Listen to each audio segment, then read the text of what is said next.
All right, welcome to the show. I'm your intrepid, fearless, and bold host, David Wilcock. I'm glad to have you here today. We have an amazing show today. I have spent a lot more time than usual doing my slides, and getting this all put together for you is quite amazing. So we've had some really stunning events happen this week, and it really goes into a lot of stuff here that's pretty interesting. I'm seeing how, we got no data. I'm not sure what's going on. How are you guys doing? Can you hear everything? Can you see everything? Because it looks like there's no data going in, and there should be. So, okay, now it's back to an excellent connection. Boy, that was scary. Yes, okay, so you guys can hear me. I definitely want to keep an eye on this stuff, and everything you're saying, everything looks great. So that's awesome. Let's hope that it stays that way. For whatever reason, it's not showing me any view count at all. So I don't know what's going on, but you know, you can hear it, but there's no picture, somebody said. But yeah, everybody says they can hear me and see me, so we're just going to go with it. For some reason, we've got some strange malfunctions today. Oh, now I've got 6 views, but I have normally it tells me what my concurrent viewers are, and for some reason that part of it is just not working yet. Let's hope that it works out. But okay, everybody says they've got good sound. They say I've got nice hair, audio and video is great. They say there's 908 people, 11 to 28 people watching. I'm not really sure what's going on here. Let me click on this tab, click on a couple tabs, and see if we can, oh, now it's back. Okay, great. That was the main thing that was on my mind, is just making sure that it actually works. It says we've got 1,376 viewers already. That's pretty awesome. So yeah, I'm happy to be here today. I hope you guys are having a good time. And yeah, it says, let's party. I have a friend in military intelligence, Jason C. says. He says, things are in the works. Play with the color of your shirt. I'm not used to seeing you with a dark maroon and burgundy Merlot shirt. But thank you. We love you. We love you. The donations have already started to come in. We got Roger Zubarik, who donated $20, as you can see right here. Now it looks like everything is healthy, so I'm happy. I don't need to be paranoid anymore about whether we're on the air. Again, I have a massively strong internet connection here, so it shouldn't ever be my problem, but we never know what's going to happen.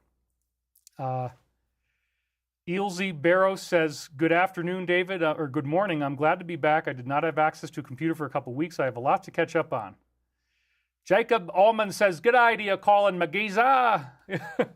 I decided not to open it up with comedy today because honestly, we've got so much stuff to cover as far as prophetic dreams coming true. As you know, if you watch this show, if you're a regular, we were doing broadcasts every Sunday, and I haven't missed any. That is pretty intense when I'm also running this aerospace company, but I pulled it off. I've been able to get these shows done. I don't really have a whole lot of, oh my gosh, somebody had a prophetic dream.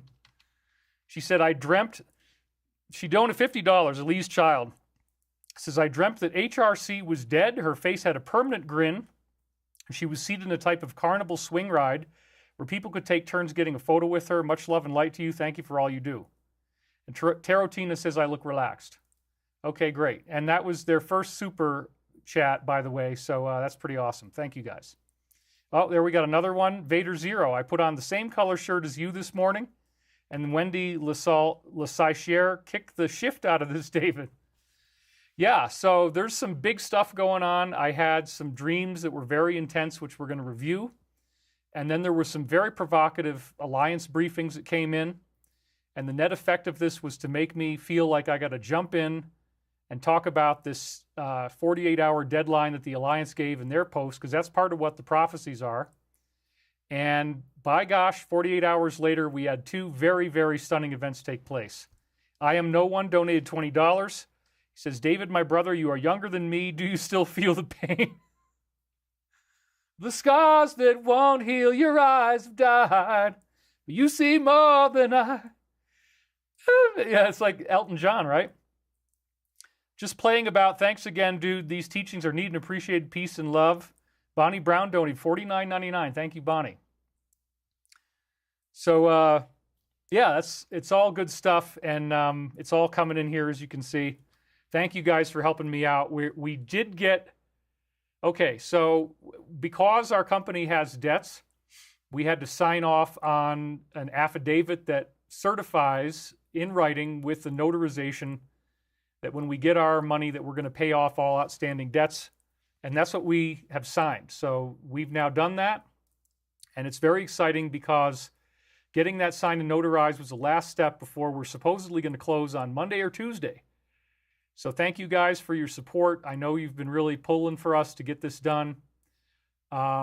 It's something nobody else is doing. We do have conventional airplanes as well as hover car technology, the same stuff that was declassified by the Navy with the Salvatore Pais patents. And so this is real. This is not a joke. It's not something to be laughed at or ridiculed. It's actually very, very real. We had another donation, Donovan Bradley. I dreamt of a group of us getting upgraded bodies and celebrating together. Everyone was crying and hugging and celebrating. That's awesome. Thank you, Donovan. Yeah, this is all leading to ascension.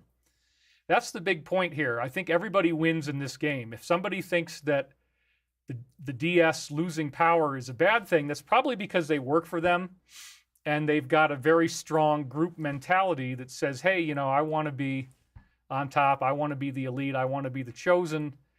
But the reality is going in a different direction than that. The reality that we're seeing is one in which they are being exposed. And remember, there were two factions, the Rockefeller faction and the Roth faction, and they fought each other to the death in many cases. This was even reported in Above Top Secret by Timothy Good, which I read in like 1996, a great UFO book. But the one thing they always agreed on is secrecy. Nobody wants any of this stuff going out into the open, so they despise exposure more than anything else. We have Athena von Wardenbrock. Athena from Westminster just donated. She says, I've been following you for over 10 years. Thank you for all you do. Who cares about negative people? We know you in the love and in the light. Yeah, that's true. There's nothing that anybody can hang on me that's real. I've been very consistently loving to the people who I know. I'm not a criminal, and I've done wonderful things with my life that have really helped a lot of people. Tomas Adler, thank you very much. Another donation there, as you can see. So this is definitely a very big time for us as a planet because remember that the exposure of this group, they want to be kept secret as much as possible. But when the exposure happens, we get a change in the physics. I have been talking ever since I got out there in 1996 is when I first started to be online and participating in Richard C. Hoagland's discussion forum. I have a huge background on this stuff. And from the beginning, I was talking about the Law of One information, which I began reading in January 1996. It was 95.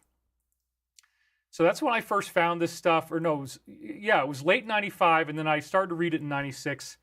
I got online. I was already online during this time. So as I was reading the Law of One, I'm also participating in a discussion forum, and I'm just blown away because Richard C. Hoagland was talking about Mars. He was talking about very exciting subjects like pyramids on Mars, the face on Mars, the idea that there could have been a human civilization that actually lived on Mars that left behind ruins, including anthropomorphic-shaped pyramids, a pyramid that's five-sided. It has this star pattern like the Vitruvian Man from Leonardo da Vinci.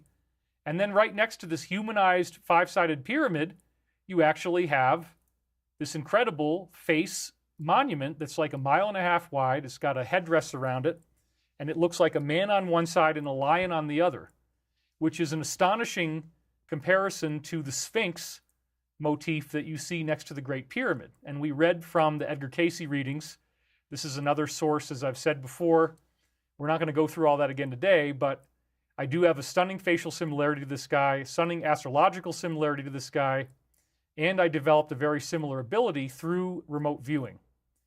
So it was in 1996 that I was online. I was reading the Law of One. It was blowing my mind because Richard was talking about, the face and pyramids on Mars. And then in the Law of One, they had very detailed descriptions from this alleged sixth density extraterrestrial source. This is what it was claiming to be. Normally, you wouldn't want to think that stuff is true. It sounds very dubious. What do you mean extraterrestrial? Larry Newkirk says, thank you, David. I love your book, Awakening in the Dream. Thank you, Larry. So when these extraterrestrials came through in 1981 to 1984, they worked through three people called L&L Research, Don Elkins, Carla Ruckert, Jim McCarty, and they were very focused on our ascension. They called it Harvest, which is a reference from Matthew 13 in the Bible. Humble Pie just donated $20, says, thank you for all you do. Do you really believe we can defeat the cabal? Absolutely. That's the whole point. When I was reading this stuff on the Law of One in 1996, it was totally plugged in with the research I was already doing. I had found a book in 1993 that really awakened me when I was in college. First of all, I had a college class on the cabal. I had a college class saying that Ford Motor Company had tank plants in Germany, that they repaid him when the plants got bombed, that Boeing was creating what looked like passenger airliners, sending them down to South America. They'd rip the seats out, they send them to Africa, and they'd spray paint them different colors, and they would turn into bombers for the Wehrmacht. This is all apparently history that we're going to be learning, and as I've reported on before, there's great books on this. So it was an industrial complex that appeared to be fighting each other, and on the lower levels they were, like in the military, in submarine warfare, naval warfare, and even air warfare, there was a real war going on. But at the top levels, they have this principle of order out of chaos. And Geert Peels just donated, thank you very much. So I was keyed into this because it was my college class. The college professor is telling us, yeah, this is what's going on. There is this organized military-industrial complex. It's not native to any one country, and it pits opposing countries against each other, and it uses war as a fundraiser. And basically, they also want to create as much adversity and stress as possible. Donald Barker just donated, and that's a great thing. He says, so excited about the hover car to go where there's no roads. Blessings to you, David. So yeah, I started to learn about this a lot earlier in the game. It was 1992. I had my first class telling me all this stuff, and I'm like, I got to read more. So in 1993, I found New World Order, The Ancient Plan of Secret Societies by William T. Still, who was a diehard Christian. And that book really blew me away. And then when I started to get online, I realized that many, many of the websites that were talking about the cabal, DS, whatever you want to call it, were quoting from this book really often, most of the time, without any source attribution, which I think is unkind. If you know where the source of the information was from, you should really report on that and not just act like it's your own data. And that's a very important thing in writing technical papers and books. You always want to have references and footnotes. In order to get a PhD, you have to have 120 to 150 references. And my first book, Source Field Investigations, came out in 2010, I believe, or 2011. And we had over 1,000 references in there, which is just astonishing. It was a lot of work. So I always back my stuff up. So when people say that I don't have any evidence, that's really not true. Each one of the books I've written has way more than enough references to be a PhD dissertation. The Tao of Pooh donated $33.33. Thanks for everything, David. More people need to join you in sharing their truth. Brett J says, got to catch you later. My signal doesn't like the live stream. Wishing you well, David. Thanks for the great content presentation. Be loved forever. Well, we are doing a backup here, so I've got a digital backup. So even if something goes wrong, I've got a hard copy that I'm making for a cinematic re-upload if I ever needed to do one. Gregory Leon Watson says there's something there in the Montauk, Philadelphia experiment with Tesla. There is something there. Absolutely. And then Magnus Jagerman says, I love your work, David. Have you done any research on the Wallenberg family from Sweden? I have not. Karen St. Clair donated $20. Thank you, David. She just did her first super chat. Thank you, Karen. So yeah, there's a bunch of families. I'm sure there's a lot of names that I don't know. This is a vast subject. And what's really fascinating is the antiquity of it. That's one of the things that William T. Still's book got into, is that this group has been around since actually the Roman Empire.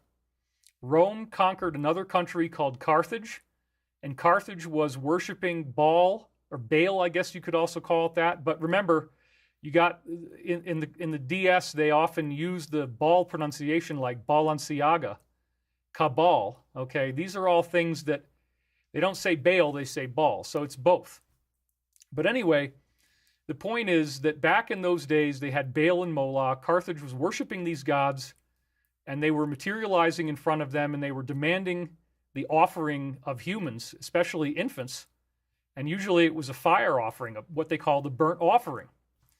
And so this technology, if you want to call it that, of doing these types of dark practices and then getting these entities to actually materialize in front of you, often in an arch, that's where the arch motif comes from that you see in many Hollywood movies.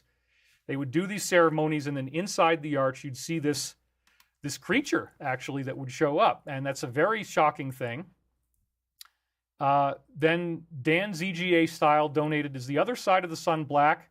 How about a Stargate in the sun? Do you know Damon T. Berry? I don't think the other side of the sun is black, but yeah, there's definitely portals in the sun. I will definitely agree with you on that one.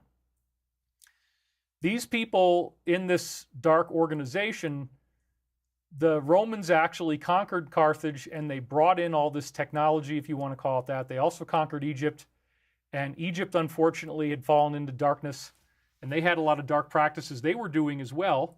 It's the same kind of stuff. They were doing sacrifices in the Great Pyramid. The King's Chamber, unfortunately, was an excellent place for these entities of negative polarity to manifest. So I'm reading the Law of One. It's talking about this. It's talking about that the pyramid was originally a Christian monument, which I'd already learned a year ago when I got out of college in 95. I read Great Pyramid Decoded by Peter Lemzurier. Leanne Boudreau, who's been here many times, donated again. Thank you for all you do, she says. So when I got into the Law of One, you have to understand I'd been reading books on UFOs for 3 years. I'd read about 500 titles, emptied out the 000 section of the local Elting library in New Paltz. You can probably still find library cards in some of those books that I signed out on and see my signature on there. J5 Dog Bless just donated, and Allison Carr again donated. Thank you, she says. So I got awakened when a friend of mine had his college professor tell him that UFOs are real and that they crashed in Roswell and that we got the technology, we back engineered it into fiber optics, LED lights, Teflon, Velcro, laser beams, infrared night vision, and probably most importantly, computer chips. So it would appear that some higher intelligence planted the UFOs into our reality so that I would be able to do this show right now. I had a fascinating dream where I was in Tucker Carlson's house as an invited guest, and he was talking about how he had done a show with multiple camera angles, and he had recorded it onto these DVDs. But what he was calling DVDs were actually laser disc size, like a regular record album, and they were gold. And it reminded me, as you can see on, let's see, what angle is this now? Yeah, so this angle right here, you see my YouTube award right over here. And, you know, that's the result of many years of hard work. And why did I get that? Because way back when they still would give you an actual piece of precious metal, there's a big chunk of silver in there, which I've never sold off for cash. Kept it for, you know, display purposes. But that's the equivalent of a gold record in YouTube. I have almost 500,000 subscribers. I'll probably never get there because they're never going to let it happen. But yeah, please hit the like button and click subscribe if you haven't already done that. It does work sometimes to get you aware of what I'm doing. And anyway, in the dream, he had these 2 gold laser discs that he called DVDs. And he was saying how amazing it was that he could do his own show and record it. And that just reminded me that, yeah, you know what? We are amazed by the technology that's here now. What I'm able to do in my own home, this whole setup that I've got here, probably it's about, I don't know, $80,000 to $100,000 worth of equipment. I've got kind of the entry-level Hollywood quality stuff. I've got Sigma lenses, Ursa Mini Pro G2 cameras. I've got the Ursa viewfinders. I've got the ATEM Television Studio Pro switcher here. These are all made by a company called BMD or Blackmagic Design.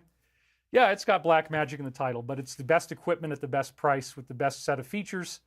It's unfortunate they chose to use that name, but that's what I use. And I've also got my Sackler stands for each of the cameras. I've got 7 camera angles. You know, so it's amazing that I have the ability to do this setup where it's all wired into the switcher. I can control my color from here. I can do all these really cool things with the equipment. And then I can broadcast it live. We got 2,500 people watching. And that's all probably only possible because of things like the Roswell crash and the fact that we actually have this amazing technology that was given to us. And I think the real point was to make sure that we got to the internet by the end of the year 2012, where we could do these types of shows. When I was in Richard Hoagland's forum, there was no video on the internet at all. Everybody had dial-up back in 96. Art Bell, who was doing the top show that Richard was on, 20 million people listening, he had one of the first video setups for his show, which was on Real Player. And you got this little tiny screen. It was very grainy. And even back in 2000, I was buying cameras and I was experimenting with that, but it cost like, I think it was like $55 a month was the minimum cost to get in to have Real Player. I didn't have that kind of money. I didn't have the right equipment. I've been working on this for a long time. I finally started to be able to do it successfully in 2018. I'd been building up to this. And then I had major equipment upgrades when I moved to Burbank right before COVID in 2019. That's when I started with this setup. I just took a leap of faith. Somebody that we did a movie with, it was actually above Majestic, he was using the Ursa Mini Pro G2 cameras, and they have a big body. And importantly, they have a big sensor. The sensor is important because then when you use a Hollywood quality lens, these lenses cost $5,000. The glass is important. It's a big barrel. And when you have that kind of glass, you get the depth of field effect, whereas you can see it's like blurry behind me, but then I'm in focus. And so on the reference monitor above me, I have these white lines on my face. You can make them various colors. I like the color white. So I just want to make sure there's all this white mess on my face, and that means I'm in focus. So it doesn't look good, but it does tell me that I'm in focus. So I have all the reference monitors turned to me. That way I know, okay, I can see if my head is turned or if I'm in the right frame, if I need to move this way. And also, when I hit the buttons here, I get a tally light so I can see a red light on top of my viewfinder that tells me what camera I'm using. It's absolutely amazing that I have something like this and that you can do it for under 6 figures, frankly. And I'm very grateful for you guys and for the opportunity to be here. Ray just donated $20. And thank you very much for that. So it's very exciting, and I think the Roswell crash, again, brought us this technological endowment so that we would be able to expose this organization that's been around since the time of the Roman Empire. Remember that Julius Caesar conquered England in 55 BC. That was the first time that they made it out there. That's why you have Roman baths in England. There's a whole town in England called Bath. It's where Graham Hancock lived. When I went to visit him, he has a wonderful house. It's like 4 stories in the middle of Bath, this historic town. You go into these churches, abbeys, and cathedrals. They're absolutely amazing inside. And they do a lot of period films in Bath because everything looks like, the 1600s. So there's many films that have been shot in Bath. It's countless numbers of TV shows, films, etc. Cindy Huber just donated $70 Canadian. I grabbed the rope for your tour many years ago. I appreciate your messages to the world. You're a bright light in the darkness. Change your belief about the trolls and it will be mirrored back to you differently. Yeah, well, we're not worried about the trolls. The company is having an administrative response to that. There she goes. And we got Amy Sullivan. Thank you very much, Amy. So yeah, it's now in the company's hands. The attorneys have advised me not to comment on this anymore because it is now a matter of litigation. We are developing it. And, in this case, we have to do that because this person has not stopped. And in fact, the escalation has been quite dramatic. He has tried everything possible to try to intimidate me, but I'm still here. We had a drastic escalation. He's probably doubled the amount of criminal charges we now have. And again, I don't have to do anything. The company's having an administrative response. I'm not going to comment any more on it. But, it doesn't really matter. That's the other thing. I've been attacked ever since I went online in 96. And they do make a lot of really mean statements. They try to hurt your feelings. They want you to feel bad about yourself. But at the end of the day, I've been here the whole time, and I've had a very nice career, had a very nice life. All of the different women I've been with as girlfriends or my ex-wife Elizabeth, we all had really wonderful times together. And each of them taught me very valuable things about myself. And each of them I really am very grateful to for the love that they shared with me and for the time that we spent together. It's kind of sad that I have to live alone now. And we got Sci-Fi Guy, who just donated $10. Appreciation for what you do. So, you know, I'm grateful for everybody who's been with me, and even for the trolls. You know, there's something called the law of attraction to a nucleus. The more anger and hate that people create about me online, actually, the more that shows I'm on the right track. So they're actually damaging their own karma, but they're accelerating my spiritual evolution in the process, and therefore I bless them. And, you know, I'm not really mad at anybody. I mean, I feel sad about being threatened and being harassed and being told that I abused my wife, which is not true, or whatever else they're going to do. But you know what? It's not that big of a deal when really get right down to it, because I continue going through what I do and nobody's stopped me. So Beta Joy says, 1111, good on you, mate. Love and support always. Well, thank you. So this is an old organization. You go to Bath, England, you see this really wonderful historic architecture, and that's because the Romans got there in 55 BC and they began building baths. You have Roman baths, and they even had vomitoriums because they were pigging out and eating like 7-course meals, and they actually had a room where they would go in to throw up so they could keep being, you know, engaged in these pig outs. We had another one, your brother. He says, sending positive energy to you, brother. Thoughts on the Iranian scientist M.T. Kesh? He claims to have free energy devices using plasma science. Yeah, he's been around for a long time. Kesh is very interesting. A lot of the stuff that he's written sounds like it's really on the right track. So when we move forward as a company, maybe he's going to be one of the people that our team will reach out to, see what he's got, see if he wants to do any affiliation with us. Yeah, Linda Cotton says gross on the vomitorium. Somebody else says don't get off on the troll kick like last week. Gets you off track way too much. We're not going to do that. The point is, though, that if somebody has come after you for 10 years and it's gotten to the point where he's stalking all the people in your company, calling them on the phone, writing them emails, threatening them very severely, you got to do something. So it was necessary to do that. I'm sorry if anybody got upset by that. But it's okay. Again, you know, I'm still here. Everything's fine. So I learned back in 1993, first of all, 1992 is when I found out that UFOs are real, and that's why I have the technology I do now. And then 1993, after getting these college classes on the Dark Cabal, it's like, wow, you know, I need to go out there. I need to speak about this stuff. I need to learn about this stuff. And then I read New World Order, Ancient Plan of Secret Societies, as I said, by William T. Still.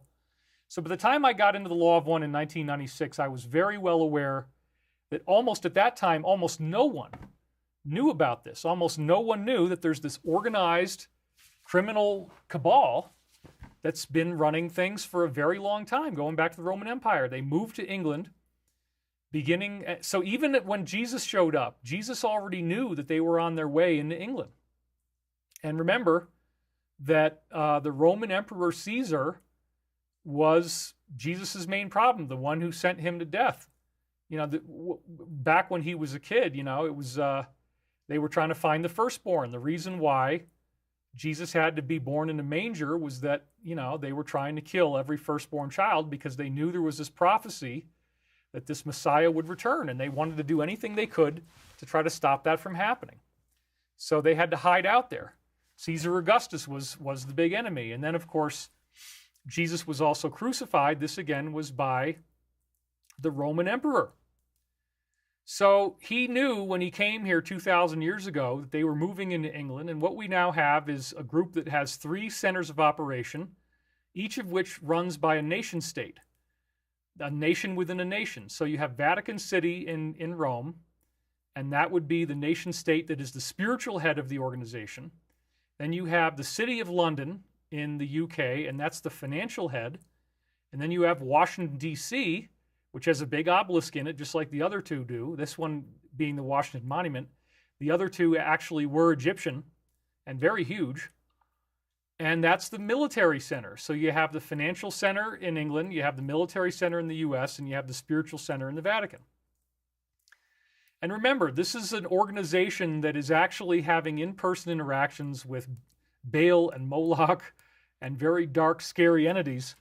So they are really into this stuff, man. They're not joking around. When they do these practices, they get results. They see things that would terrify people. In fact, Hitler reported on seeing the new man in these ceremonies, and that he said he shook with fear. The being was much more evil than he was. You can believe that. It's true. So we've talked about this stuff a lot, and this is kind of the backstory of what it means to be on Earth. We don't realize that there are these very powerful forces, or at least not until recently, we didn't realize that these forces existed. But I was keyed into this. So by the time I found the Law of One in 1996, I was very aware of the Cabal. And they had extensive information on it. They said that the pyramid was originally built by them, that they were called Ra at that time, and that they were a positive group whose message got misunderstood. And they had a lot of hidden Christian stuff in it, which I could see right from the beginning. They were disguising their Christianity. Again, the questioner, Dr. Don Elkins, didn't really jive with Christianity, but Carla, the channel, certainly did. So they had lots of inside stuff, and in my new books, Michael Prophecies, I go into all those things, and we've talked about them in previous weeks. I want to make sure okay, we're a half an hour in. So the Law of One totally covered the fact that there's this negative force that's essentially captured the Earth. They won't show up in person in these spaceships that they have. These are aliens. They are reptilians, greys, insectoids, and certain types of humanoids. But they have the ability to manifest in front of people who call upon them. That's called a calling. You can call for the negative or the positive. So the Carthaginian magic that brought out Baal and Moloch that got imported by Rome was then brought to England. And then it was during the time of Queen Elizabeth that her court astrologer, John Dee, started to read through old textbooks and found lots of information on how to do these ceremonies that would actually work. And there was another influence, which was called the Saracen influence. This is from Islam. And so the Saracens were a cult. Well, there was a cult within the Saracens, let's say. The Saracens themselves were not necessarily bad, but within the Saracen group was a cult called the Two-Horned Cult. And I talk about this in, I believe, my book, Ascension Mysteries, in Part 2. And it might also be in Awakening in the Dream.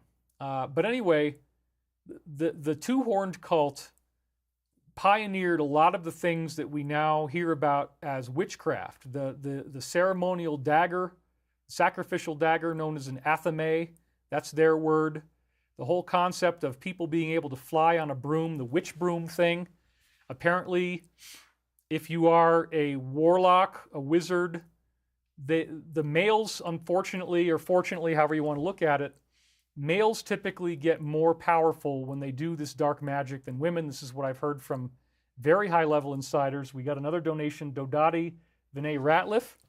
She says, I'm confused by people on X who claim they channel Pleiadians like Thor, or are there incarnations? Is Archangel Michael a Pleiadian?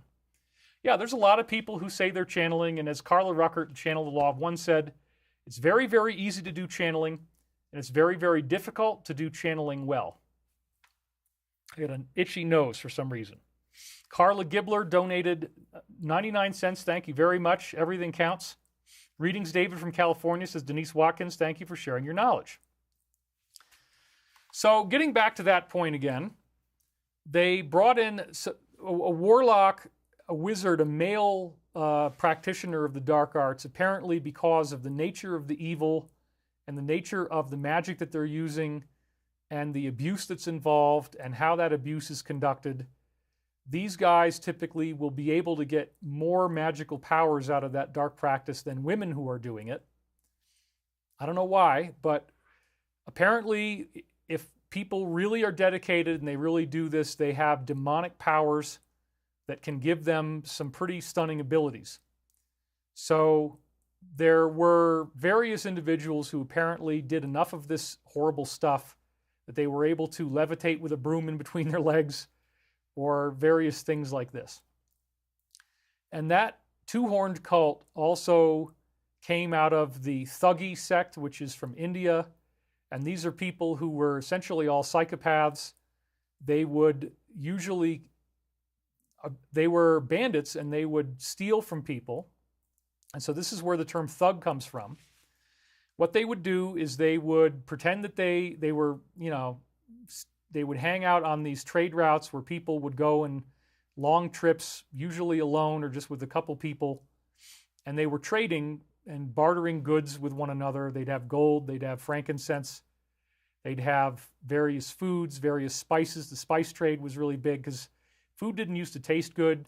In order to get good tasting food, you had to import spices, sometimes from very long distances. So the Thuggee sect would abduct people, but first they would come up to you and they'd act all friendly. They'd be very kind and they'd laugh and joke around with you. And then when one of them was talking to you, the other one would come behind you and slip a handkerchief around your neck. And they typically would put a coin in it. And then they would choke you out with that. And if you didn't die from strangulation, the coin would cause a laceration in your throat and your lungs would fill with blood. So you're definitely going to die. And so these practices also carried over into another Islamic aspect of this whole picture called the sect of the assassins. So Uncle Jack, my Cabal insider, who I always make fun of as Colin McGeezer, told me that when the Crusades got started, you have the British aspect of the DS, this occult inside group that then migrated into Islamic countries because remember, Jerusalem got captured by Muslims. So the Crusades were intending to free the Holy Land from the occupators, the invaders who are occupiers. I usually don't have a verbal gaffe. That's pretty rare. Anyway, the Crusaders went out there, and what happened was you have the Knight Templar organization, which became the first banking, where people deposited gold with them, and then they got promissory notes, which became the first form of paper money. So you could go through the Crusades, you could march to the destination, and then redeem your gold from the promissory note that they gave you. And they had stamps and special things to make sure that they knew that it was really their money. So during the Crusades, they were fighting these Islamic warriors, and on the inside level, in the secret groups, there was collusion that developed between the Christians and the Islam sects. And there was specifically a sect called the Assassins, and that word is derived from hashish. Hashishin is actually the original derivation of the word, believe it or not. And what happened was they would give people very strong cannabis that would make them hallucinate, and then they had a special temple that they would bring you into, and they would make you think you went through a portal into, heaven. And then when you were in there, they had prostitutes, and the prostitutes would have sex with you, but they would also pump you for information. So this was how they began to gather intelligence.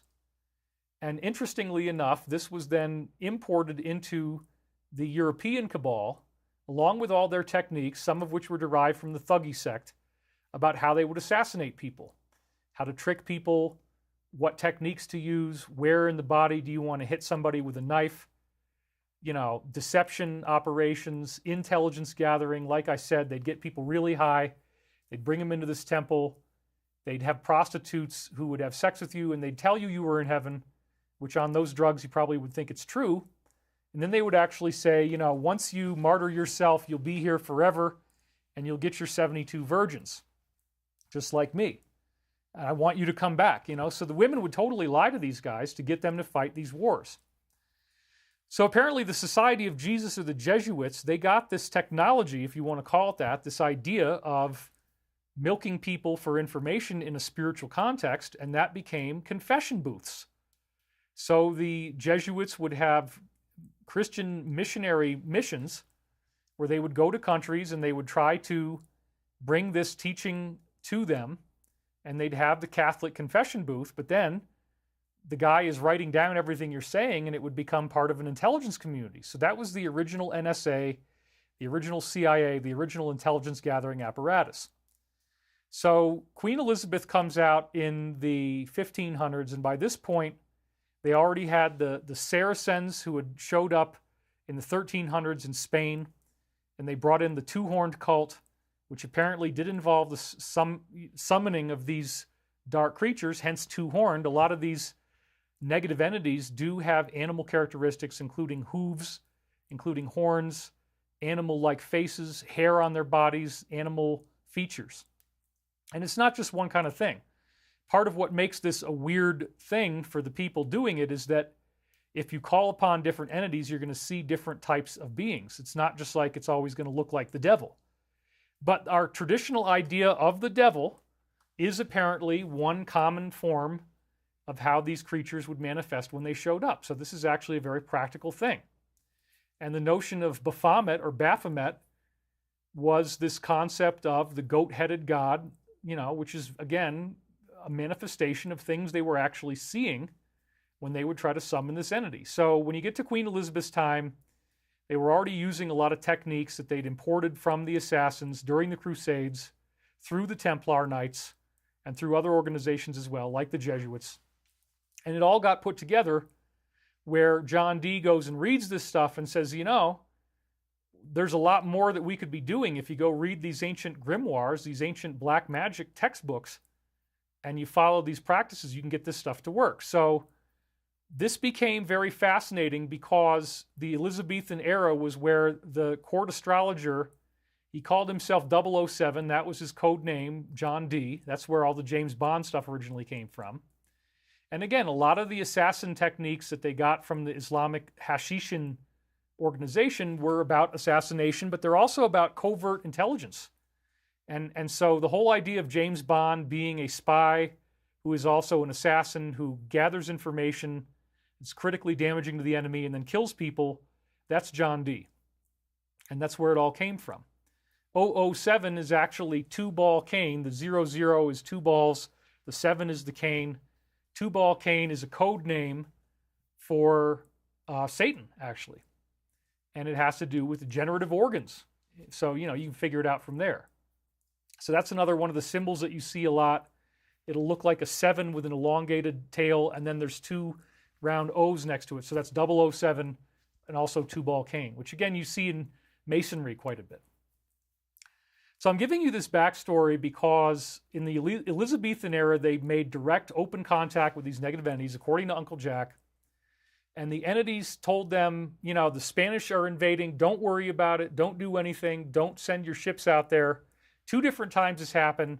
There was a massive invasion of Spain to England, which probably would have conquered England. But they had contact with these negative entities. And so they just stayed in the harbor. They didn't launch their ships. And both times, as a direct result of these negative aliens, these extraterrestrials that they were summoning by doing these practices, they used probably anti-gravity beams, and they churned the oceans to get this massive storm to form, which caused all these ships to sink. Another thing that we see is the Templar Knights, for a period of time, they went against the Vatican. They went against the European governments. They actually hated monarchies because they were the military essentially during the Crusades. They had the banking system. They got all this gold. And they also found lots of gold in Central and Mesoamerica. So what started to happen was the Templars had the Jolly Roger flag, which is the skull and crossbones on a black background. That's the so-called pirate flag. And what most people don't know, another part of hidden history, is that this is where the term false flag comes from. They were actually there to steal gold and build up their own organization, the Templars, without any input from monarchies. They hated monarchies, they hated bloodline rule, and they hated the church. So they got very antagonistic to the church. They had their members doing dark practices. You can see in the old days, Baphomet was one of their main deity, actually. And so you can figure out what was going on there. And they did, practices involving homosexuality, ceremonial magic, all kinds of stuff like that. They'd force their people to go through very insidious violence as in a ceremonial setting. Now, I'm not saying all the Templar stuff is bad, but in the historic sense, there was a lot of negativity involved. I think there's good people in every organization, and so I don't want to paint anybody with one brush and say, oh, they're all evil. That's not really ever the way it is. But anyway, getting back to this story, the Templars were the pirates, and they were really doing this to build up their gold supply. This is all stuff I heard from Uncle Jack, that Shakespeare was actually Queen Elizabeth's illegitimate son that she had with Lord Dudley. This was extensively described in William T. Still's book, New World Order. So Dudley was Dudley's son with Elizabeth, the bastard son. They kept him with her lady-in-waiting, Lady Bacon, and he became known as Francis Bacon. Now, he didn't know that his mother was Queen Elizabeth, and he ended up having an infatuation with her.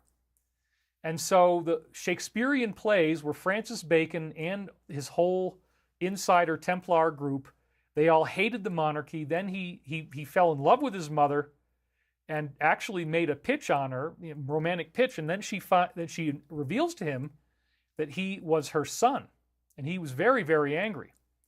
And she essentially banished him, but he had access to the Vatican Library, all these ancient books. And so Sir Francis Bacon was the one who really kind of started Masonry, if you want to say that.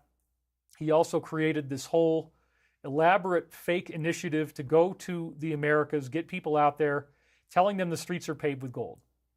But the group that was behind Bacon was the Templars, and this is one faction of the cabal, and they built incredible wealth by intercepting all of these gold shipments coming from Mesoamerica. So as the pirates, they would have a long telescope, they'd see who was coming, they might be flying a Spanish flag, or a Portuguese flag, or a Dutch flag, and guess what? They've already killed other groups of those guys, and so they've got all the uniforms, they've got the flag.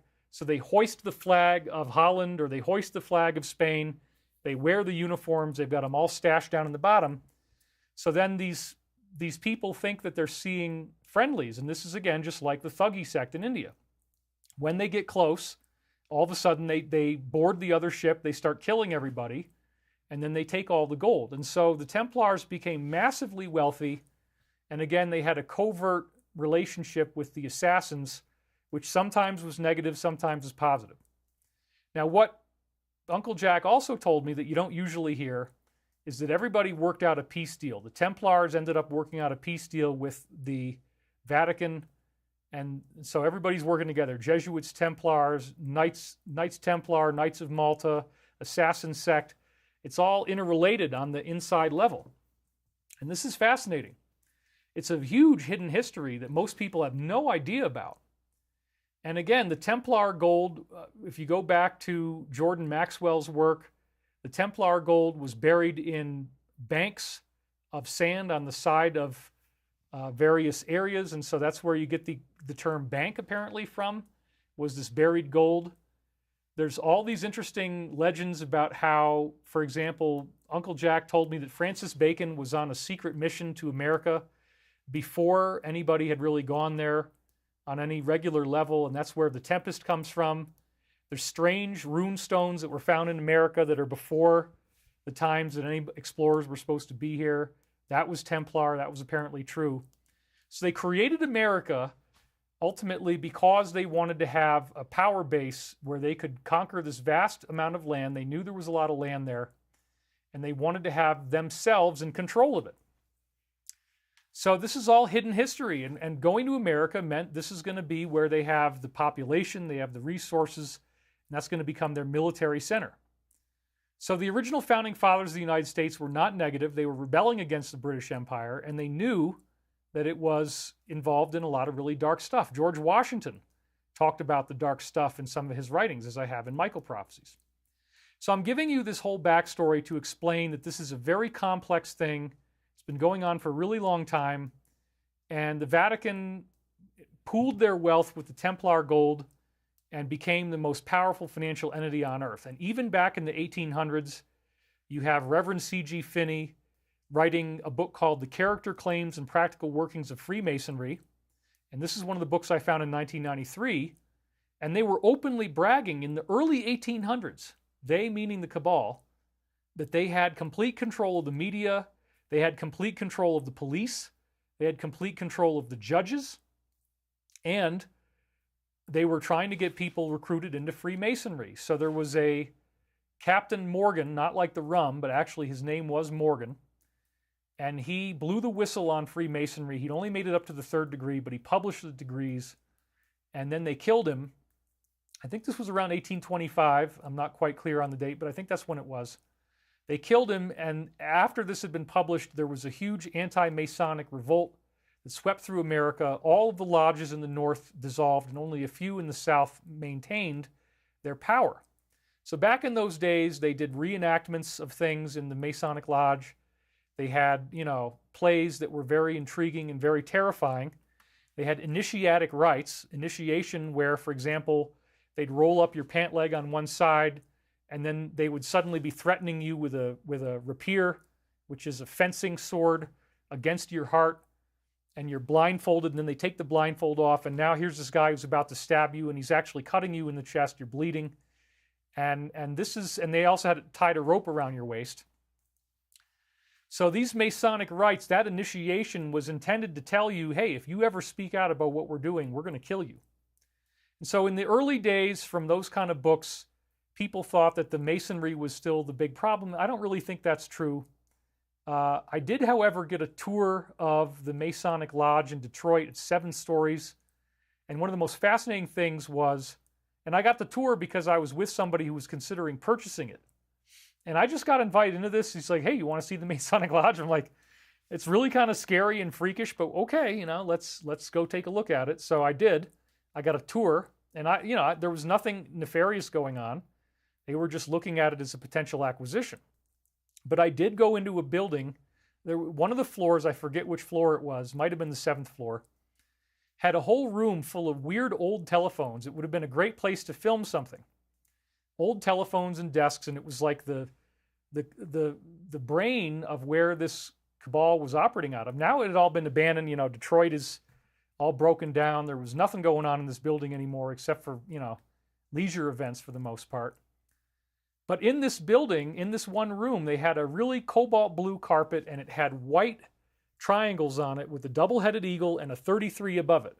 And every 3 feet, you had another triangle with the double-headed eagle and the 33. I don't know if it's still there. It would be a great place to film. But it was fascinating to see that they actually did have a room in there that had these things on there. Now, the guy that was there was probably into it still, and he was showing me where, there was a room where you take the obligation. He talked a lot about the obligation. And that's really scary because they want you to feel obligated to them. They want you to feel that you're a part of their organization and there's no way out. And so I heard a lot about the obligation. I'm like, well, it's not going to be my obligation. I'll tell you what, I'm not interested in this. I didn't say that to him. But again, the most striking thing was the room with the blue carpet and the 33 with the eagle, the double-headed eagle and the triangle. I mean, it was so classic. It was amazing. And everything looked like it was out of the late 1960s, early 1970s. It was fascinating. So this group is very real. They amassed the majority of all the wealth in the world. They were bragging in Finney's book in the 1800s about how they had control of police, the justice system. When you get up to the 7th degree, that's Royal Archmason. At that point, you have to swear, your obligation now is that you will ever conceal and never reveal the secrets of the order.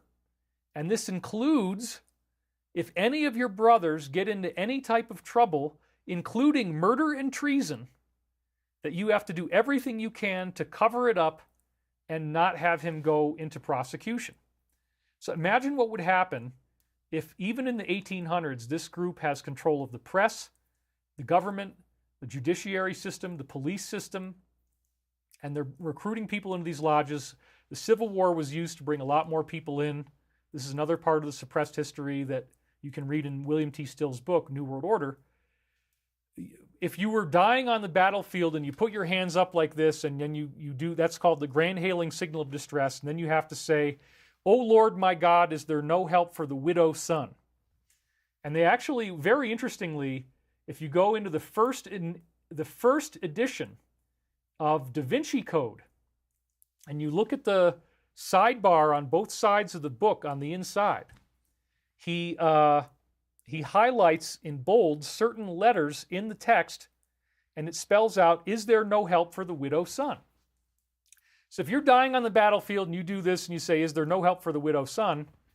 then they have to come and rescue you if they're fellow brothers over other people who might not even be as injured as you are. So that was the allure that they had to try to get people to want to sign up for this, is that, hey, we'll keep you alive.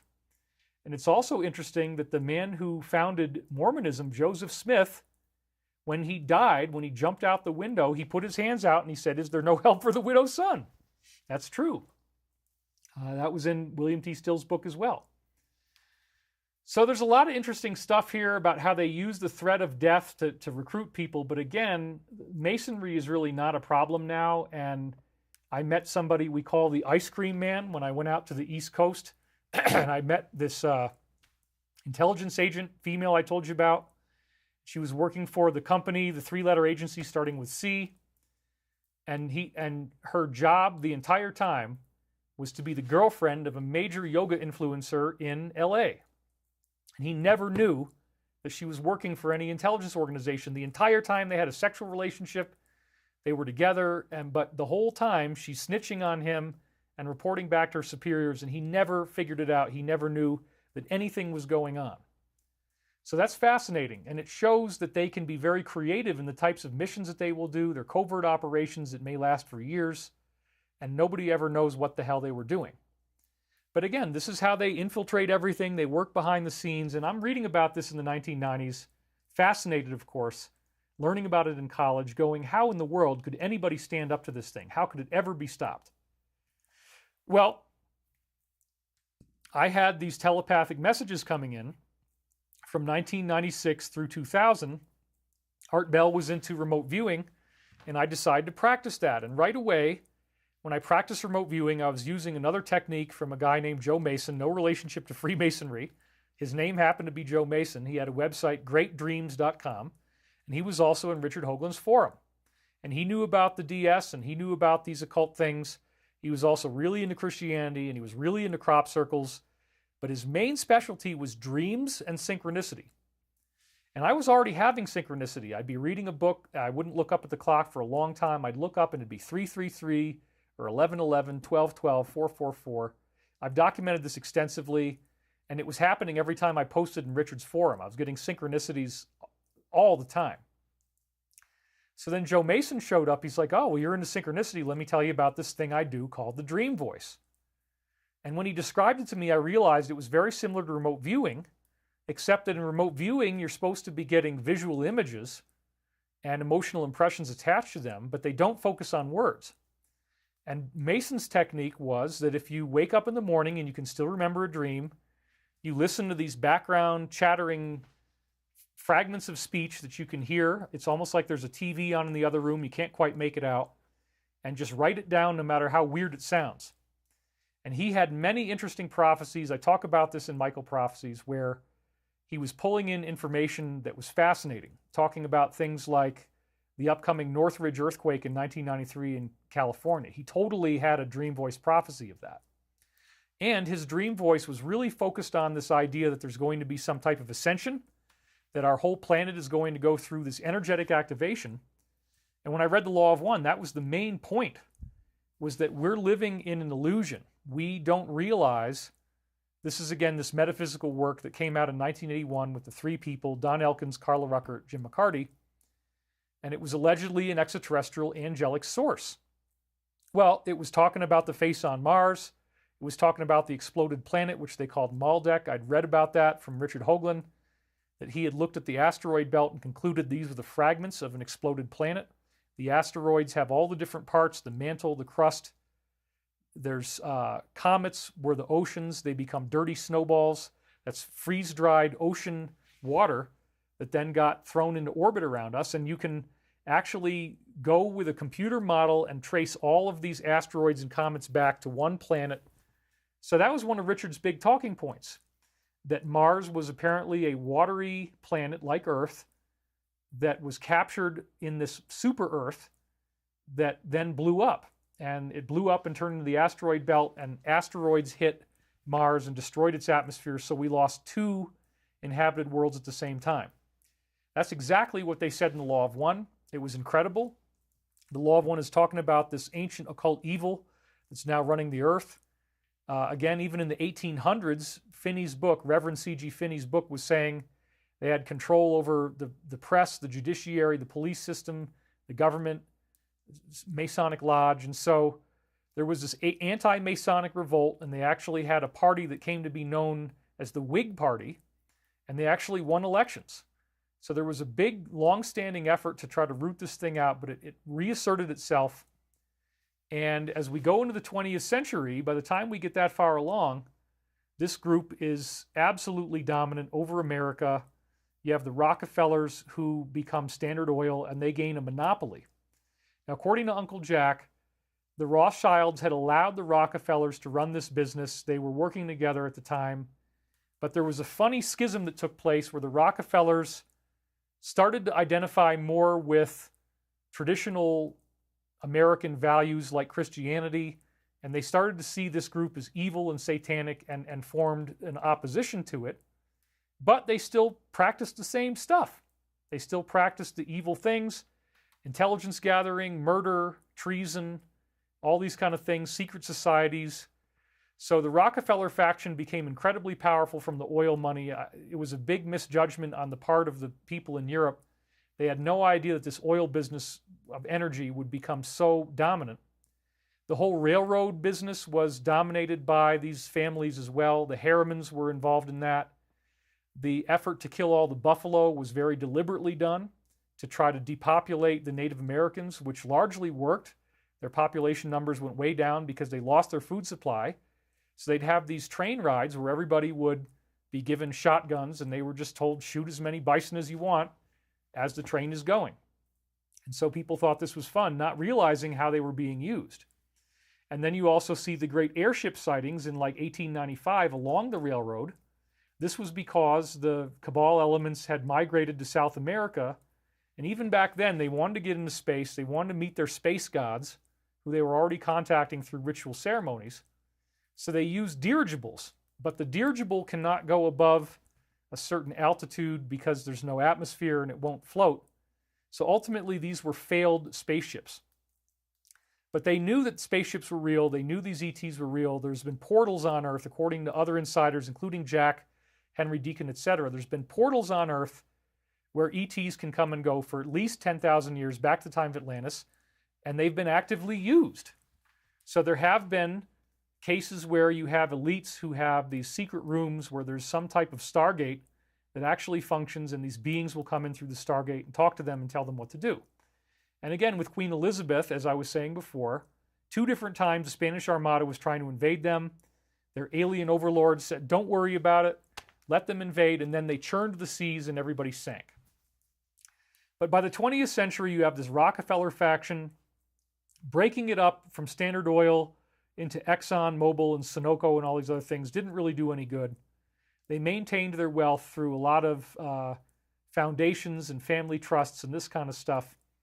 And they've been violently opposed to each other. So as I've said before, the Israelis really kind of infiltrated the Rockefeller faction, and the Rothschild faction hates Israel. They actually hate all spiritual people. So this is a war that's been going on behind the scenes between the Rockefeller and the Roth factions. And nothing is new in that sense. But still, neither side wanted to be exposed. They were both very into secrecy, keeping this quiet. Don't tell anybody what's going on. We don't want anybody to know who we are, what we're doing at all. So the one thing they never ever have wanted is exposure. So as I said before, you have World War II now. It's a whole elaborate secret story where both sides, the Hitler side and the American side, are actually at the very highest levels colluding with one another. And they felt that it was order out of chaos. Whoever wins, that's okay. If America wins, that's fine. If it's Germany, Italy, and Japan, that's fine. You know, actually, those ideas of fascism are closer to what we want, but we control either one, so it doesn't really matter who wins. Well, it was in the aftermath of this where you had something happen that was very provocative, and this was the Korean War, in which American military people were trying to position their troops in various locations, staging areas. And back then, there was no satellite intel.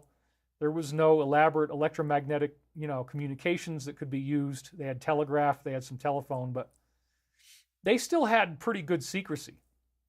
But every single time the Americans were trying to set up in a certain area for the Korean War, they would get outed, and then they would get invaded, and they'd get blown up, and they'd start losing patriotic Americans to the enemy. And they finally figured out, through using disinformation, who was responsible, and it was the briefings they were sending to, are you ready for this? The UN. The UN briefings were being infiltrated, and then they were using that intel to try to blow up the American army. And G. Edward Griffin wrote a whole book on this called The Master, The Secret Master, The Invisible Master, something like that. But you can go read that. That was really the birth of the alliance. That's one of the things I got in my original briefings from Pete Peterson. The military says, wait a minute. We're sending this stuff off to this two-letter organization, and it's treasonous because we put disinformation in it. We figured out it was them. We told them they're going to be here, and then that's where they did the ambush, but then we didn't send the troops there. They did this enough times to figure out, okay, we know what's going on. They're posing as a united group. They're posing as peaceful, that it's a peace organization, but it's just the opposite. It's freaking crazy. So it was from this thing in the Korean War that the military got involved. Eisenhower knew all about it. That's why in his closing speech, he warned about the acquisition of unwanted power and influence from the military-industrial complex. And he handed that information to John F. Kennedy. And he's one of the people we're going to be hearing about today. Now, the money, as I've said before, came from Howard Hughes, who was a self-made billionaire in the aerospace community, and he wasn't able to get any contracts. No matter what was going on, he was losing his contracts. We just had a donation. Pillars and Strategies says, we appreciate you so much, David. Revelation came to us about connections between ancient Egypt and Greece, Black Boule shadow operations, and we released a video about it on our channel also. Dirk 1947 just donated. Thank you very much. I appreciate all of you guys so much. You have no idea. You are really my lifeline here. So thank you guys. So anyway, getting back to this discussion, The Invisible Master, whatever that book is called, and then Howard Hughes, he's not getting the military contracts, and so he used female couriers. He used female sex spies, again, very similar to the original Hashishin idea, where there's a temple and they get you high and the prostitutes have sex with you. They tell you you're in heaven and that you'll have 72 of us as soon as you die your martyr's death in war. And you can come back and be with us forever. Won't that be nice? And you're all high and you're like, oh yeah, that sounds great. So then, believe it or not, Howard Hughes used that tradecraft against them. He had women seduce various members of this cabal in bars and then take them back to their place and get them drugged up and sexed up and then ask them questions and then gather information. Oh, are you part of some secret organization? Tell me more. Oh, is it evil? Well, and then they'd lie and pretend they were excited about it. Oh, you're doing all that kind of stuff. Wow, tell me more, Then they brought all this information back to Howard Hughes, and he turned it over to this secret group within the military, which again found out what was going on in Korea. Eisenhower was briefed on this. Eisenhower actually sent a military invasion to Area 51, which was already being developed at that time. Rich Dolan brought out a whistleblower who talked about that. It was amazing. So Kennedy already knew what was going on. Kennedy was working on a secret deal to end all Cold War sentiment with the Soviet Union. He was working directly with Khrushchev.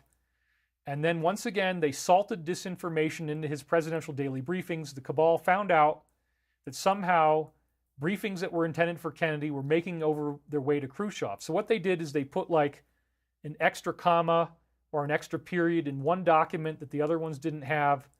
And so like JFK gets one document, but then Bobby Kennedy gets another document that has an extra comma in it. They found out that it was Bobby Kennedy's documents that were going to Khrushchev. So this was considered treason, and this was probably the main reason why he was assassinated, was that the intelligence community, the military intelligence apparatus says, we can't tolerate the President of the United States giving away all of our secrets in his daily briefings directly to our mortal enemy.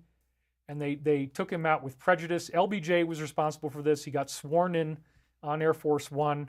And right before Kennedy was assassinated, like literally the day or two before, without Kennedy's permission, LBJ completely redid the Oval Office, which is where the president usually does his stuff, and he put blood scarlet red curtains in there and a scarlet red carpet. And that was a very bold sign. They love to do this. They love to telegraph their moves. A very bold sign that they were going to assassinate the president. And again, the grassy knoll, the secret shooter, you can see the guy in the Zapruder film turning. So it's no big secret, and that was one of the big cracks in the edifice. Now, Kennedy also, as I've said before, was trying to pass Executive Order 11110, which stopped the Treasury from selling off all of our silver. And instead of selling it off, it was going to become collateral for a new Treasury note that was not the Federal Reserve. The Federal Reserve, again, you've probably all heard this, 1914, with the Rockefeller faction. They were involved in this. Let's take the wealthiest people, like the Rockefellers, like the Rothschilds, bring them together. They will control the money system. This was the result of extensive financial manipulation. You probably also heard about the Titanic sinking. That was because the people who opposed the creation of the Federal Reserve were brought on board, and then right before they took off, J.P. Morgan left. And this was something where apparently the guy who was the pilot of the ship was Masonic, and he agreed to sacrifice these people for the greater mission. And then Woodrow Wilson, as a result of learning about this, said, I'm going to paraphrase, there is a secret power so vast, so dangerous that one dare not speak above a whisper if you speak in condemnation of it. That's a famous quote from Woodrow Wilson. So the Federal Reserve was a big part of the problem because once they have control of your money system, then they can manipulate you, and that's what the Great Depression was. They can crash the system just like was done with the English economy, where they bought up these consolidated annuities or consols right after Napoleon was defeated at Waterloo. The power brokers got news that he'd been defeated. They did a big sell-off, making everybody think that England had been defeated. And he got a courier that went there faster than everybody else. So he was the first one, this is one of the Roths, was the first one to find out Napoleon had been defeated. He created a panic sell-off. And so everybody sold off their stock in England, and then right like in 3 minutes before the end of the day, he bought up all the power broker bought up all these consolidated annuities or consols, and then he basically gained financial control of Great Britain. So this is something that now seems to have been stopped. The Roths appear to have surrendered. There's very strange stuff going on with the royal family that we've been talking about in previous weeks. And again, JFK was also assassinated because he wanted to create a treasury note that was not the Federal Reserve. This was a big part of it, getting back our own control of our money supply. So after that happened, there really wasn't a whole lot more effort by the alliance to bring justice to the planet until Watergate. And then Watergate had the Church Committee where they were actually talking about the intelligence agency starting to see, saying, hey, you know what? These guys are doing all kinds of bad stuff. They control the media through Mockingbird. Okay, so then that didn't really go anywhere because they threatened everybody and it worked. Then you have Reagan. He wanted to do something positive. He got stopped. He was nearly assassinated, and it was only because Brady got in the way of the bullet that was stopped. But Reagan learned about UFOs. He was going to do a disclosure. He actually admitted it to Steven Spielberg in a private screening of the movie E.T. that happened at the White House. He said, there's only a few people in this room who know how real this movie really is. He said that to Steven Spielberg. So Reagan tried and failed. He was again trying to get, glasnost and perestroika with the Soviet Union through Gorbachev. That didn't really pan out. There was also in 1987 the Iran-Contra scandal. This was another effort the alliance made to try to bring things out to the public. Hey, wait a minute. This particular agency is actually running cocaine, and then they're trading weapons to our enemies, and then they're getting this money off of these dirty businesses. Yeah, Ollie North, all that stuff. I remember watching all this. I said, how in the hell could this government still have legitimacy after this? Well, somehow George Bush Sr. won the election in 1988 after that. I was dazzled. The Clintons got all involved in crazy stuff. Mena, Arkansas, the same type of trade of drugs. There's nothing new about that. Lots of assassination work, wet work. And then again, the Oklahoma City thing, where this whole federal building comes down, that was where they were storing the Whitewater documents that were the most incriminating. Once again, the alliance had something planned out, it didn't work. The next big time the alliance was ready to do something was right before 9/11. And then the main center of operations in the military, the covert group that was doing this, was in the Pentagon. And that was the part of the Pentagon that just so happened to get hit during 9/11. And, so they really, after 2001, according to Pete Peterson, this military alliance was still working behind the scenes. They started bugging all of these different places where the deep state people were living and talking to each other. And they had like little hidden cameras that would be inside the screw on like a fire extinguisher, fire alarm in the room. So they have all this information. They have all these covert videos taken from places like the Grove in, Canada, in California, Bohemian, you know what I'm talking about. So they have that kind of stuff. They have all this weird intel. Oh, I see some more donations come in. Kim Parks says, my very first super chat. I appreciate you. Thank you, Kim. And then we also have Eloza Malaspina. She says, thank you. So I'm trying to give you like a really big overview of the secret knowledge that there is to have and how this all turns into the alliance has been capturing stuff. They have films of George W. on the phone planning out what they were going to do in 2001 involving the towers, et cetera, et cetera. They have film of Dick Cheney, film of Donald Rumsfeld doing treasonous activities, doing evil activities. And so all this stuff is going to come out. The alliance has been holding on to this whole time.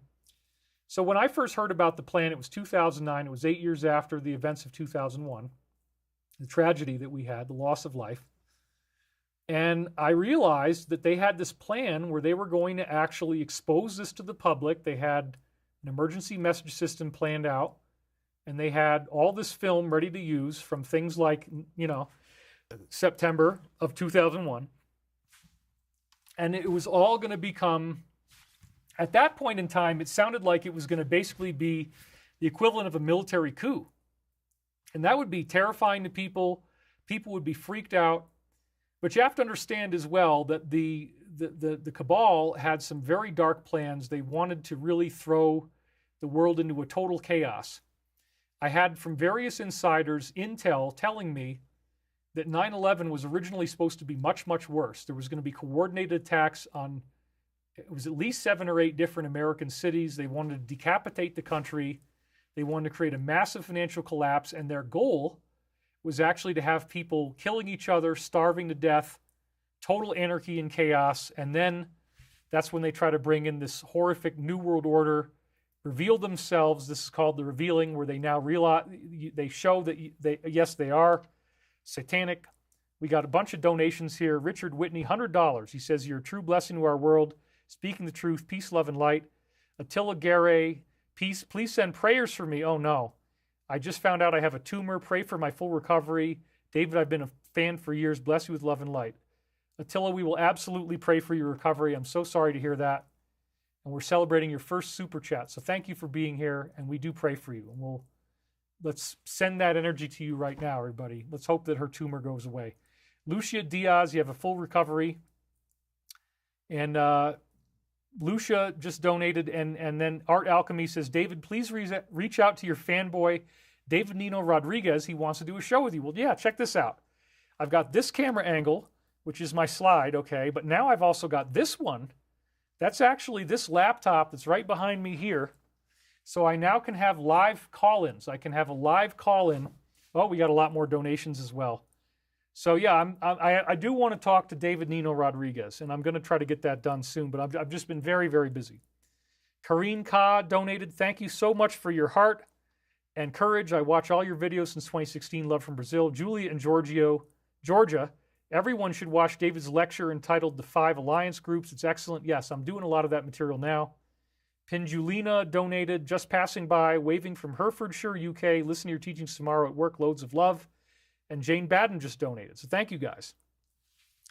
So yeah, I'm giving you essentially a history of the alliance now, of how all this stuff came into being. And by 2009, again, it was only 8 years after 9/11, they had this plan, the deep state did, that it was going to be multiple cities. 9/11 did not work anywhere near to the degree that they hoped it would. You have to understand this. Pete actually told me that they had these military vehicles that in cities, what they were going to do when they engineered this structured social collapse is they were going to siphon out everybody's gas. They didn't want you to have any gas in your car, so they were going to have these tanker vehicles that were literally going to go around popping open gas tanks, siphoning out everybody's gas. Another thing I was told was that this was actually even before that. This was by Bruce Perrett, my insider we called Montauk Daniel.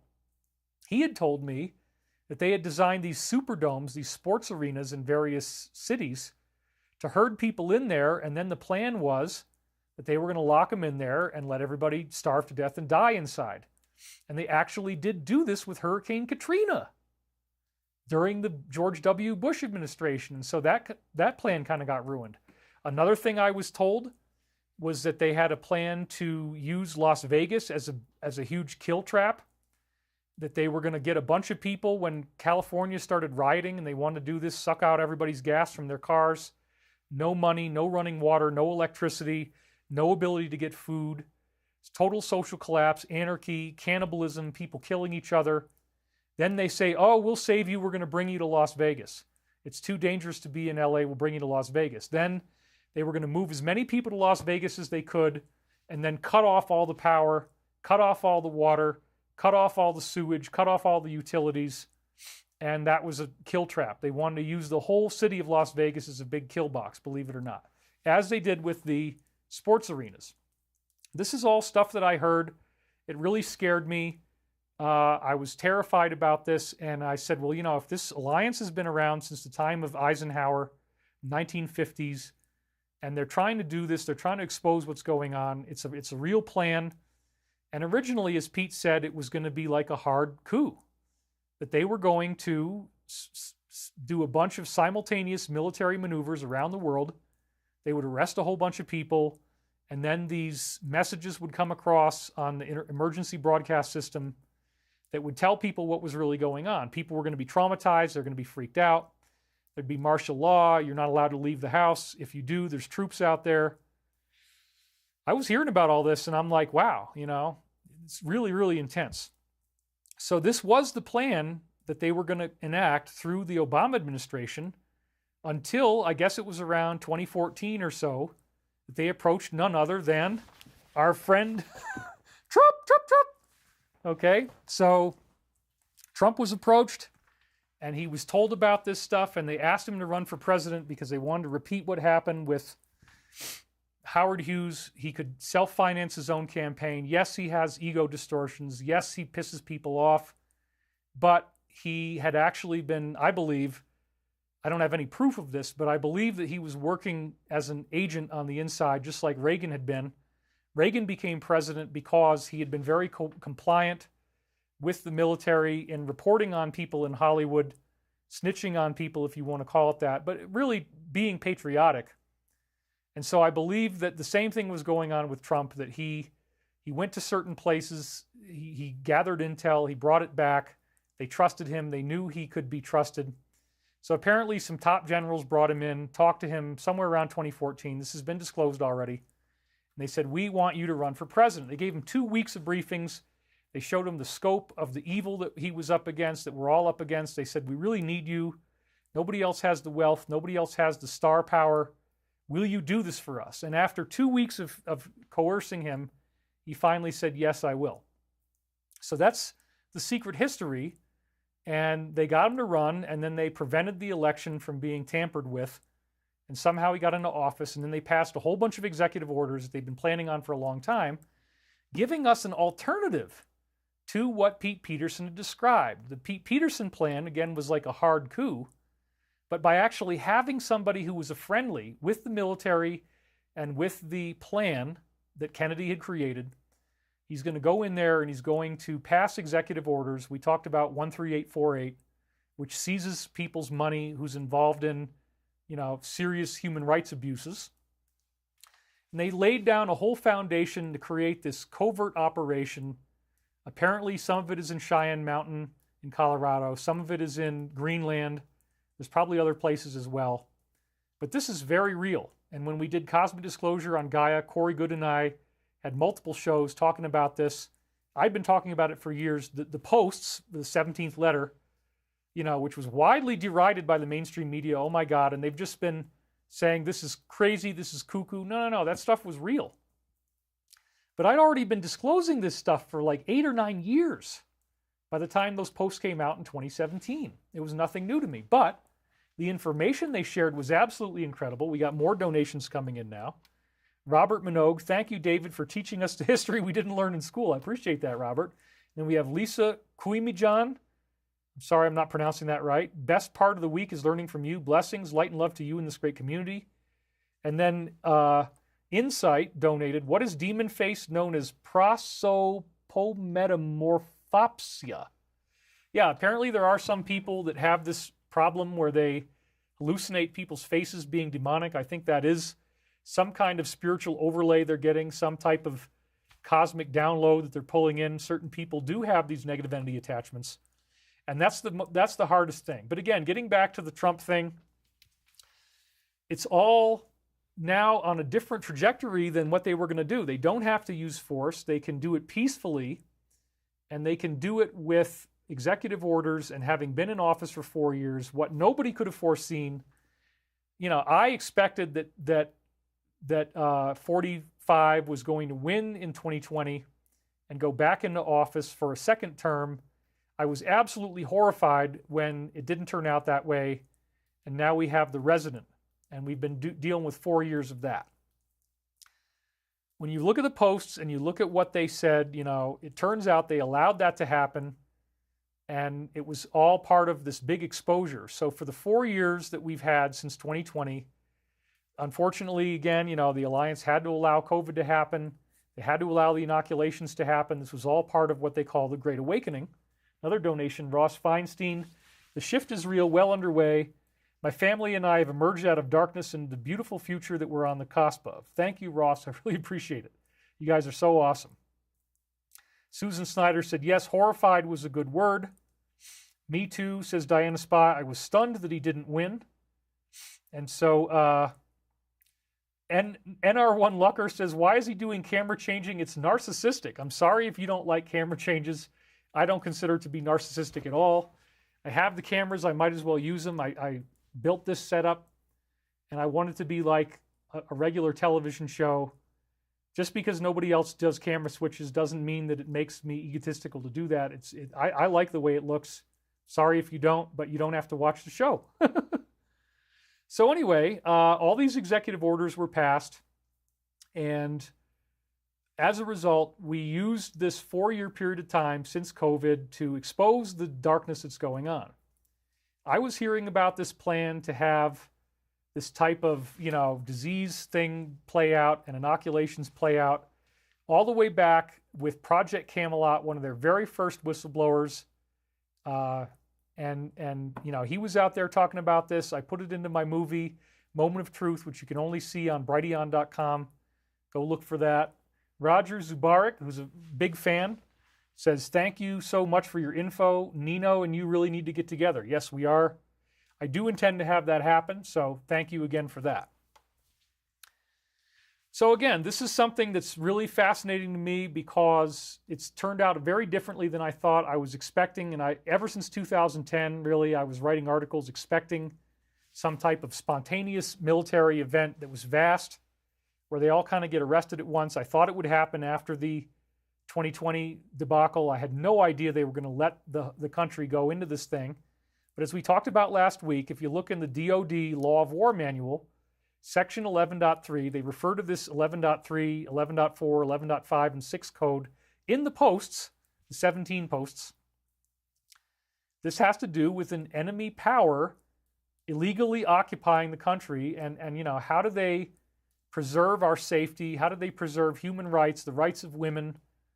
And what rules do they follow? What are the laws of war in order to have a peaceful transition back into that country being orderly again and not under enemy occupation? So this whole period of time that we've been through is all part of that process to stand up against this ancient evil that, if you read the Glatfelder study, which is from the Swiss Financial Institute of Technology, FIT, he did a meta-analysis of the 48,000 transnational corporations in the world, and he found out that there was a super entity, as he called it, of only 157 companies, 2/3 of which are big banks, big financial institutions, and they control over 80% of all the wealth in the world. A tiny little group, but very well hidden. They needed supercomputers to figure this out.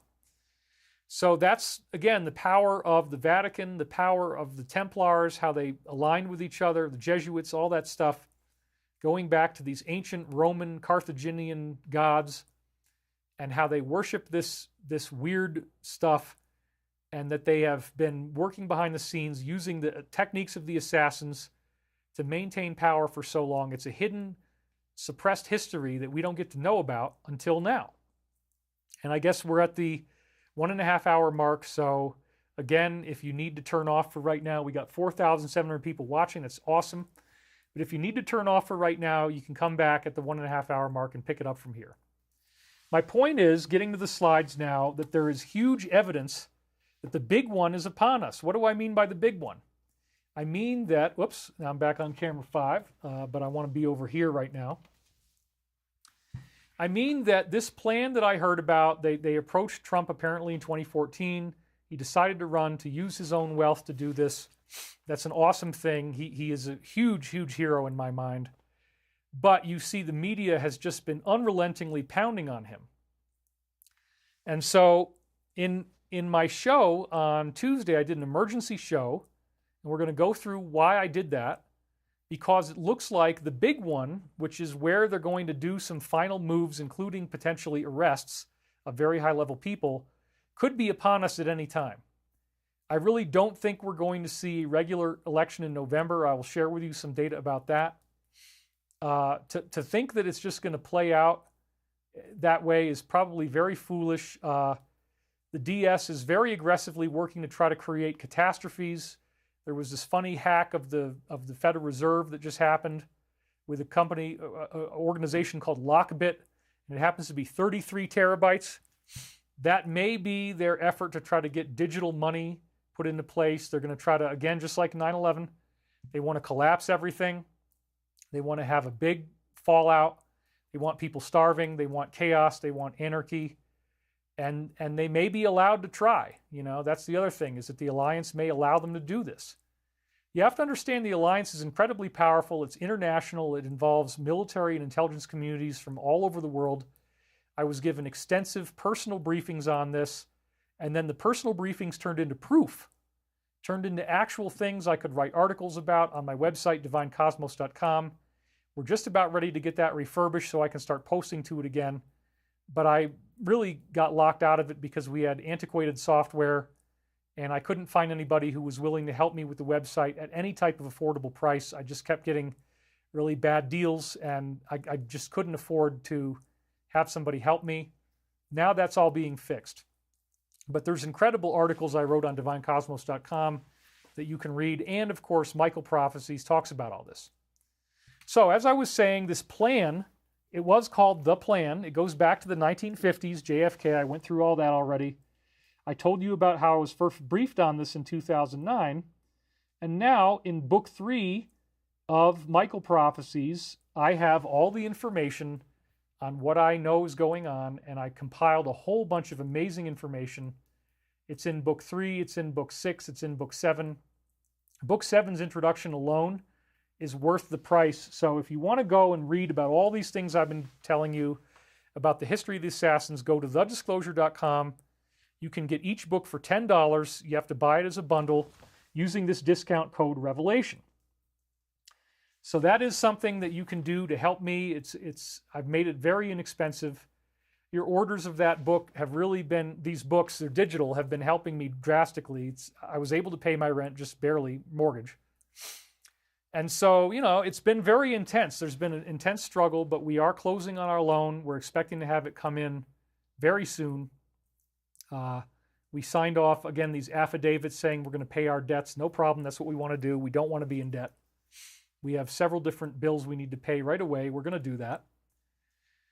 But still, right for now, I'm offering this discount, and you can read all this stuff, all this very intense research I've done on everything I've been telling you about the plan, about the 17 posts, which again didn't begin until 2017.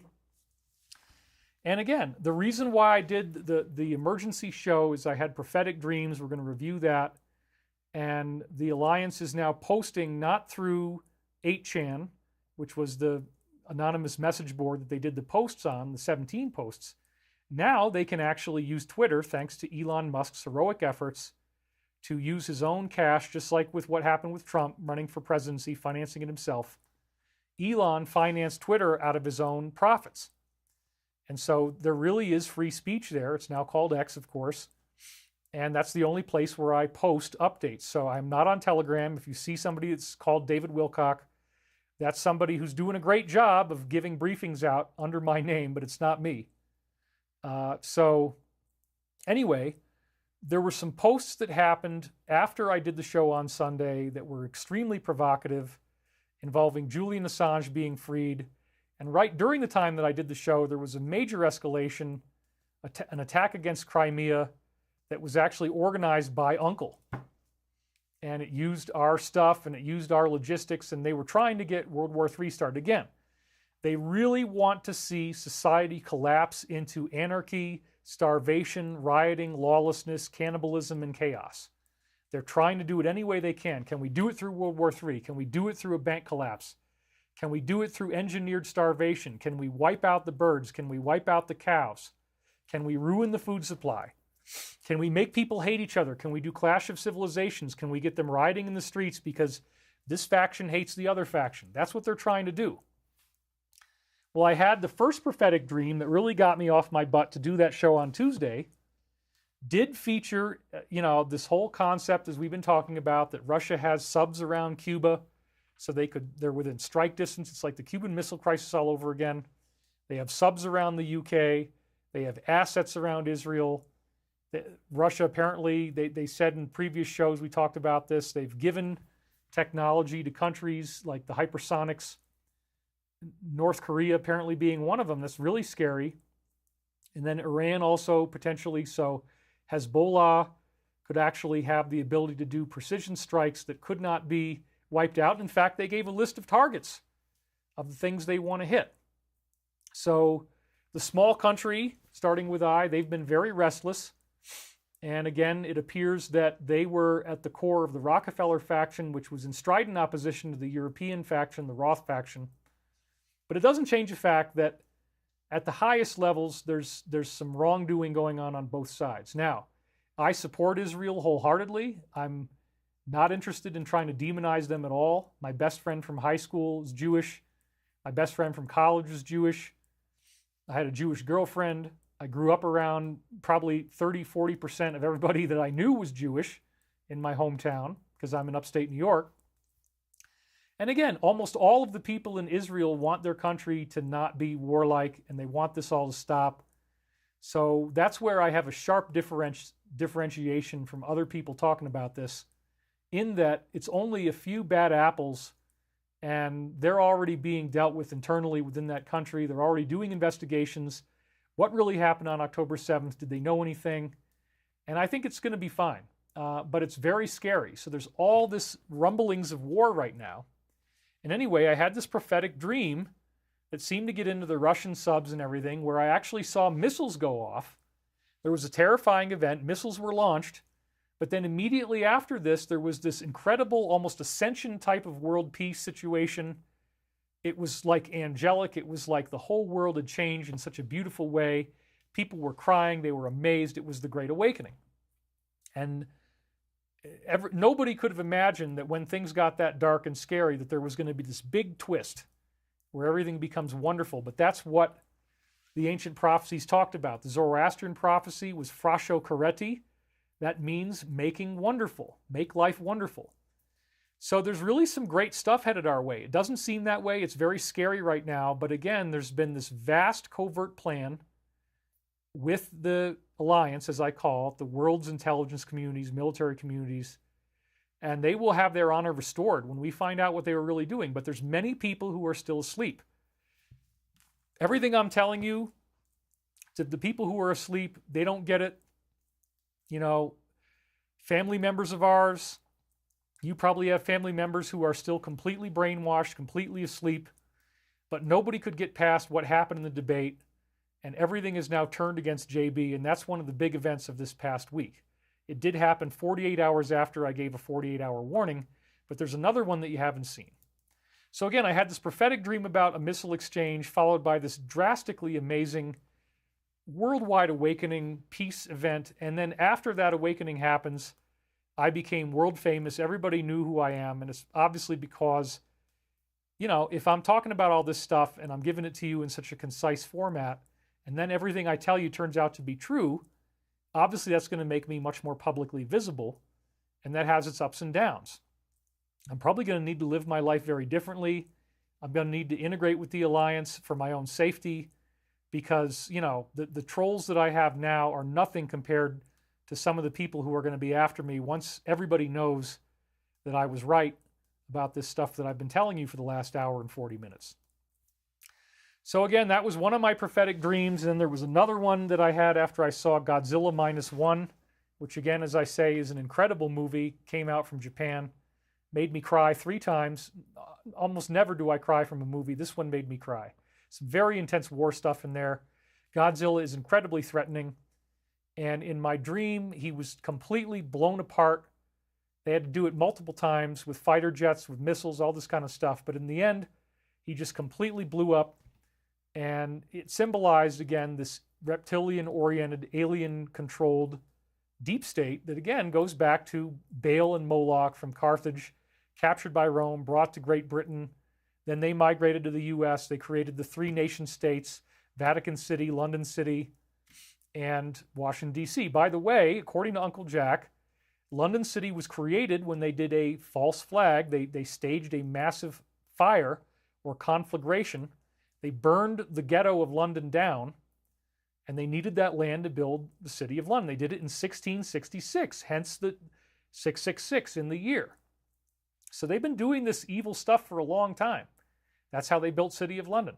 They've been planning on this. They wanted global domination, and ultimately they wanted everybody to be brought to their knees, starving, desperate, no power, no food, no water, crying out for help. And then at that point, they do the revealing. They tell you, okay, we're evil, we're satanic, but you have to listen to what we say, or you're going to be herded up into these camps and we're going to execute you. That's literally what they wanted to do. So this is very personal for me because I'm affected by this just like you are. I cannot sit back and act like this isn't real. I know too much, and I am not willing to be silent because silence equals death. So I will continue to boldly speak out as long as I can. I don't think anything's going to happen to me. I do believe I'm protected. And I had this amazing prophetic dream where Godzilla was defeated, and that represents, again, this evil cabal. So I think something big is about to happen. The other prophetic dream I talked about was I was in a World War I type of trench war scenario, and I was calling out various numbers of posts from 17, one of which is 34. That's the main one. So now that I've given you all the backstory, maybe now you're going to understand this post a little more. So yes, we are going to read it again. Don't troll me in the comments. We read this before 2 other times. Mohammed bin Salman wants accountability. This was on June the 18th. We talked about that. He's calling for N to be held criminally responsible for his crimes and an end to the illegal occupation and they want to recognize 1967 borders and have the new capital of Jerusalem. So it's 500,000 views there. And again, 34 seconds, if you look at the video, leads to post 34. And now that I've given you all the context, this might make more sense. Again, I'd heard about this back in 2019. When I saw this on November 1st, 2017, I could not even believe it. It amazed me so much, you have no idea. And it said, and of course at the time, it wasn't really true. This was some disinformation. It didn't happen that quickly. But again, when this stuff first came out, I was like, oh my God, it might only be days before they're going to do this mass arrest operation that Pete had briefed me about. This post 34 is a condensed summary of everything Pete had told me in 2009, everything I'd been disclosing for the previous 8 years. Now here it is in writing. And again, the reason they're giving these codes to us over and over again now is that they're about to do something. We're not going to be waiting until November. I don't think so. The DS is trying to bring about this economic crash right now. They're trying to do things to make this thing happen, and that's when all the magic is going to occur. Over the course of the next several days, you will undoubtedly, meaning there's no doubt at all in your mind, because everybody's going to see this, realize that we are taking back our great country from evil tyrants who wish to do us harm. On the order of 45, we've initiated fail-safes who will safeguard the public from this primary fallout. And again, that means we're not really going to have any disasters, but it's going to look really scary. They have fail-safes in place. Very elaborate. I mean, this is a very organized intelligence initiative. Slated to occur 11.3 upon the arrest announcement of the first one, actionable 11.4. And we just talked about how, again, we can read that right out of the Law of War manual. So this is really fascinating intel. Confirmation to the public of what is occurring will then be revealed and will not be openly accepted. And again, probably everybody else in my family is going to be among those people who are going to be really traumatized and freaked out. Anybody on the far left, anybody who lives in New York State, they've had this whole bubble of reality that's going to collapse in on them very soon. It's already happening now with what happened in the debate. They're not going to want to accept it. They're going to be very traumatized, and that's understandable. public riots are being organized in an effort to prevent the arrest and capture of more senior officials. So yeah, they're going to say, well, we can't let this happen. And they want everybody who agrees with them to feel like this is their family. That if you see these top politicians, they're like your father, your mother, your brother, your sister, your loved one, your wife, your husband. They want you to bond with them. They create all this empathy with their propaganda. They want you to think that these are the leaders. They want you to think that these are the heroes. They want you to have all kinds of feelings of attachment. They want you to be codependently enmeshed with these people so that as they bring you into more and more darkness, more and more negativity, you have to go through cognitive dissonance. You have to say, no, this is not what it looks like. I have to keep believing what they tell me. They want you to conform. They want you to fall in line. They want you to believe the lies.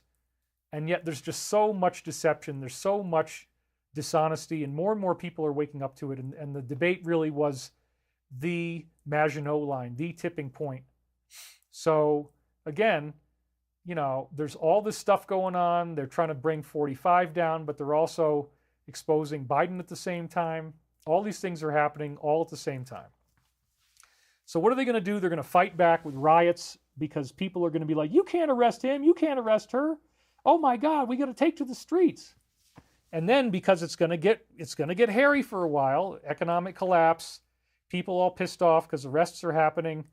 They're going to have to do a temporary military state and carry out special ops. Okay. Now this is very important. They make false leaks because, again, anything that they tell you might not be true. You have to remember that. That's part of the operation. If they tell you that it's going to be 5 months before the election, maybe not. There might not be anything that happens in that time frame. So, but the truth is hidden, as Uncle Jack said, the truth is always sandwiched between two lies. That was one of his classic lines. And they make these false leaks to retain people in the U.S. and prevent their extradition. And this is also, in the U.S., they have special operators, so they have a necessity to keep things in the U.S. So people won't be able to leave. And then they say, rest assured, we're taking care of everyone's safety. We're protecting you in full. But the atmosphere will be very divided. That's what we saw with this debate. Again, it came to a head. It's very amazing what just happened. So many have fallen for the corrupt and evil narrative that has long been broadcast. Well, not anymore, because now the emperor has no clothes. I mean, this really... Everybody in his own party, in the media, they're freaking out because they can't keep this going anymore. They can't kick the can around anymore. It's all been, you know, brought to a head. Now, this is exactly the same thing that Pete told me back in 2009. We'll be initiating an emergency message system during this time and provide direct communications with video to all citizens. Organizations and/or people wishing to do us harm during this time will be met with swift fury. And we've lifted certain laws to give the military the ability to handle and conduct operations both here and abroad. Now, part of the reason why I don't think that it's going to happen right away is the public is going to need time to absorb and process the truth. So for this reason, yeah, I know that we're all worried about, like, who is 45 going to pick as his VP. None of that stuff might even hold up. The whole thing is all part of this elaborate kabuki theater that we're going through, an elaborate pantomime under 11.3. We're under an interregnum period. It's not what you think it is. There really isn't going to be any type of conventional election because, frankly, I don't even think that most of these two parties are going to have anybody left who can run. It's going to have to be completely rebuilt from the ground up. There's going to be a huge learning curve. So again, even if all these big events that I'm prognosticating happen this week, for people to try to, you know, you're going to have to read books, you're going to have to watch videos, you're going to have to educate yourself. So 5 months before November is barely enough time for the people who've been drinking the Kool-Aid to actually, like, learn, okay, this is what was really going on. I was lied to. They got to go through a grief process. And as I just said, we don't even really know who's going to be able to run. Will there even be an intact party left? I don't know. And there might actually be new heroes after these arrests happen. Like, for example, you're going to find out that General Flynn had done a lot more than what was thought before. So he might end up being the best option for VP. I really don't know. But the point is, don't expect this thing to continue to be traditional. Don't expect this thing to continue to just march right down the lane. And that's why, again, it really triggers me if anybody says that it's all heading up to the November election. I don't even think it's going to go that way because we don't have enough time. And there's this weird source on Telegram called Storm Rider, and you know, they've borrowed a lot of stuff from Michael Prophecies, and it's like low-hanging fruit that I really could have talked about if I'd wanted to promote myself more. They've done many, many things that actually promote Michael Prophecies incredibly well. But I don't know if it's a real source or if it's somebody who just makes really good educated guesses by compiling information online. So I don't necessarily believe it, but I would call this an educated guess. It's strange intel. I'm not really sure if it's true, but I want to read this to you because this is one educated guess setup of how events might play out. And this is right up to the present. This just came out on June 29th, which was yesterday. And here's what they said. Panic in D.C. B.O., who is an asset, and Ron Klein held an emergency sit-down with Jay. Kay is furious that she is not being considered as a replacement because, again, the debate performance was so bad that now they're like, we got to do something different. Mainstream media itself is calling for this. So here he is talking about that. But Whitmer and Newsom both are being considered, according to this leak from this particular source. And he's about to tell you. They're in panic. The leak comes from a DNC insider named Douge Cass, who also owns a hedge fund. Could all of this just be a scripted and staged play? So, you know, this might just be fake information. Maybe they made it all up, but it's interesting. And it kind of conforms with stuff that looks like it might be right.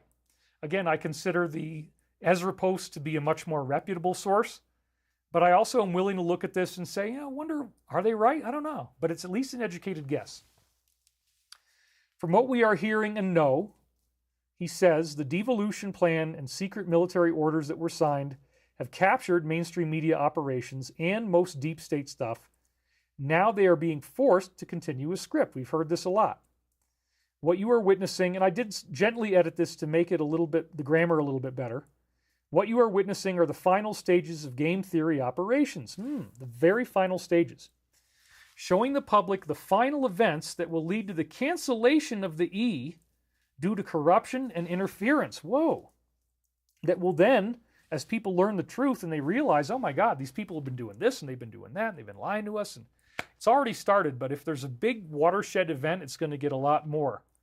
It will lead to a massive revolt by U.S. citizens. There's your rioting. There's all that stuff, right? This is why SCOTUS released hundreds of political prisoners, certain things I don't want to say here. Laws are being exposed that will protect the future of the near Civil War events, political uprisings, and protesters. This is really, really bizarre and interesting stuff, folks. So just look at that again while I take a drink. So the whole November narrative, it's all leading up to November. This would be one of the sources that's consistently said, no, it's not going to happen in November. But there's going to be things that make people really mad, and they're going to want to get out in the streets, which I don't recommend, by the way. Please don't do that. We do not advocate any type of violence. We advocate peaceful forms only, like doing memes and that kind of stuff. And you're not going to need to do anything. This has all been well planned out, and we're all going to be very well protected. So again, they're releasing these prisoners now to set this thing up, to show that it was all fraudulent. People are going to get really pissed. The stages are being set for arrest wars and occupation. Whoa, very intense. Restoring order and giving power back to the states and rightful leaders who are not corrupt individuals, which again, we don't even necessarily know who they are yet. T has told you he will remove tens of thousands of leaders and heads from these various things. Yes, he has made those statements. It's going to be peaceful. It's not like anything bloody, so please don't read into it the wrong way. But through legal means. Oops, I guess I missed one there. What's next? House arrest. And then a staged assassination attempt, which means they say here he will survive, and white hats have been preparing for this moment in order to have these game theory operations. So this is something the Ezra Posts have already said. We've been covering it in previous shows. So again, it could be an educated guess. He might be getting this from stuff that's publicly available. It doesn't necessarily mean there's any intel here, but this is a structured view of what might be going down. It might not go down the way we thought. Certainly November is going to be different than what people think right now. This important event is connected to exposing the Majority Intelligence Committee secretly running these operations and the treasonous coup that has already been taking place. So this is very, very interesting. And again, I'm inclined to think that most of this is probably on the right track. It seems like a nice packaged compilation of intel that's already out there with some educated guesses included. Maybe that's what it is, I don't know. But I want to show you now some of these posts that supported this, the idea of the staged attempt that's going to really upset people because a lot of people now support him. So 2 posts recently talked about this. One was on May 30th, and it's very upsetting to look at. But here we go. You know, if they can't imprison him, you can bet they'll resort to A. And then I had that epic dream that I told you about in the previous show where somebody tried to stab him. They just caught him on the arm, and they missed. And then I jumped into action like Jason Statham in the new movie, The Beekeeper, which is a little over the top. It's a little crazy. Like, why didn't some sharpshooter just shoot this guy? That's part of why I'm watching SEAL Team now, because I like watching real, or at least closer to reality, military operations instead of just one guy who's just stabbing and shooting everybody, and nobody can ever seem to get a shot off on this guy. But anyway, in the dream, right after that happened to him, I was an invited guest at his house. I went after the guy with a pair of scissors who did it. Got him in the neck like 7 times, but there was no blood coming out. But I knew he was toast, and then he escaped in this weird little pink balloon. And so there's all kinds of meanings in there. And again, that dream told me, yeah, we're probably going to see this happen. That's probably going to be part of what plays out. And they've been posting about it. So then this was another one that, Tucker was interviewing Alex on this idea of spiritual warfare. There's a covert plan to do this assassination, which he believes is part of a spiritual war between good and evil. So there again, they're signaling, and you can go look on Twitter or X, look up this name and you'll find it. And now he's getting millions of views on a lot of his posts. And this is straight from the mouthpiece of the Alliance. Again, this is the most credible, this is the gold standard of briefings right now. And I'm just looking at information that millions of people are looking at. I have no special knowledge. There's nobody giving me any inside intel right now. It's a very hard time to get that type of intel. But this source, if you just look at what it says, it's very compelling. So again, the idea that what we saw from Storm Rider could have been gleaned just from the existing posts that are already out there. Now we're going to continue reading the rest of what he said from this Only Drops post that he made. Then he returns in 2025 as president. That's probably very well expected. I think everybody's expecting that, including the opposition. He's going to make peace with all these warring countries. That would be fantastic, huh? No more fear. That's kind of what my big dream was talking about. And apparently he gave comms about it yesterday. You know, he's saying he'll be able to take care of it. Not everything is as it seems. The fog of war, the plan to save the world. So again, as I said, I only look at this as a what if, not necessarily true, but it does seem to be a reasonable, educated guess. The deep state folks are in panic right now, and this has led to them making an attempt to start WW3, which we saw here on June 23rd with this U.S.-sponsored attack. This is where we were on Sunday. Right after I did my show, they did this. Not surprisingly, actually. And so this was the original post. Russian officials confirm that the peninsula was attacked with 5 missiles supplied by Uncle, killing at least 3 people, injuring 100 more, including 2 children who were killed. And they've been supplying them with this type of munition since earlier this year. And then the Pentagon already said that they can use these munitions to hit Russia anywhere. And then this was what got me so shocked, and this was one of the things that made me do a show. Putin's response, incoming. Well, incoming is what they yell when the munition is coming in. So it's like, darn, what does this mean? Is there going to be some type of kinetic war? I hope not, but maybe there will be. I don't know. I'm just reporting on this. 127,000 views. Then, of course, it wasn't just on these briefings. It became part of headline news. Children were among the mass casualties after U.S.-supplied thing targets this crowded beach. And then U.S. lawmaker condemns the attack with American-made stuff. And this was Marjorie. Imagine if Russia did it on Florida. So those 2 posts were probably the main things that got me to do an emergency show along with the, well, no, it's these two posts coming up that really, really put me over the edge and said, I need to jump in and get this done right away. Here's the first one. We talked about this last time. Retribution, the word was used, and then the idea of Assange being set free. Before it was in the news, they had it first. So first of all, at the top, we see it says, Russia warns the U.S. to brace for retaliation. Oh my God. So, you know, if you're paranoid, you could think that's going to be some type of kinetic war. And then at the bottom again, it says retribution. But as I made the point last time, don't assume that it involves physical violence, because if there was a massive data drop, that could be a huge form of retribution. And immediately after they made that post, they gave us a 48-hour timeline. And I actually went public, and then I went public on Tuesday, and 48 hours later, we had two huge events take place. So here's where they mention the 48-hour emergency timeline after retribution. In 48 hours, you will see JA, and then 5 months till November 5th. And again, does this mean that we're going to be actually seeing something on November 5th? Maybe, maybe not. But what they're really doing is they're pointing out how high the stakes are. There's no time left. It has to so whatever they're going to do, they got to do it now. And that's a relief in some ways, because we don't have to keep talking about this stuff and waiting for something to happen. So again, in 48 hours, you will see Julian Assange. Sure enough, they set him free. All of his existing time, he served it. Now he's done. He gets to go back to Australia, but he's too tired to talk right now. But then when you have his name, it ties in with the website that he had, and then it ties in with this disclosure having to do with, as we've said before, the one card that no kid would ever want to draw.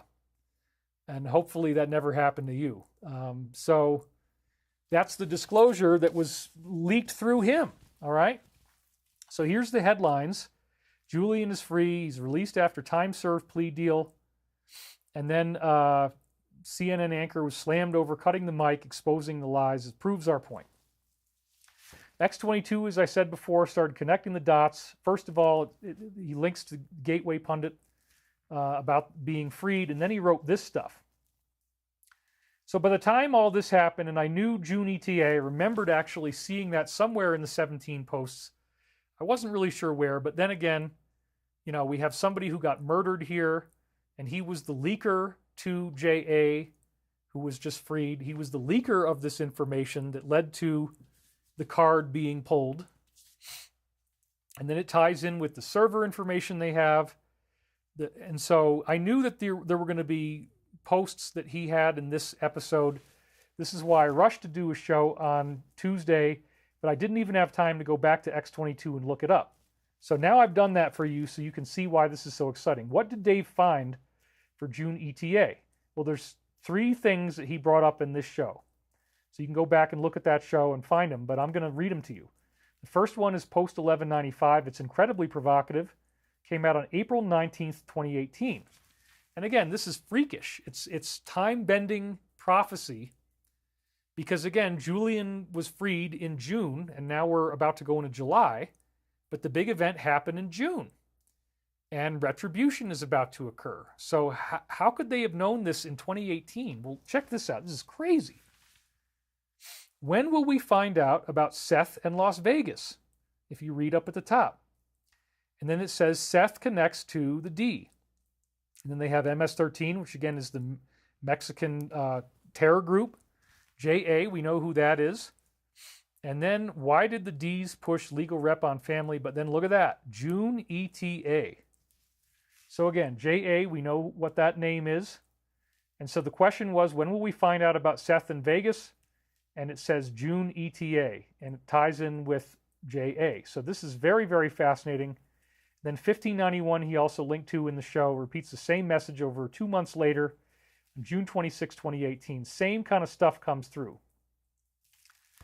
So then there's a question that somebody asked on the board. It says SR, which is Seth, and J, of course, again, we know who that is, in June.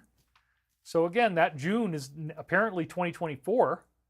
And they had either they planned this out, or again, we've talked about the looking glass technology, a time viewing technology where they can actually see into the future. That may be what this is about. So then it says JA in the news, think JC. Well, what is that? Jesus Christ? No. It's actually James Comey. And if you remember, he was, in fact, it says right here, he's an American lawyer. He was the 7th director of the FBI from 2013 until May 2017. That was during the time where all these events took place. Well, there you go. And during the administration of George W., he was the U.S. Attorney for Southern District of New York, which is where all the biggest cases happen. And then he became Deputy Attorney General.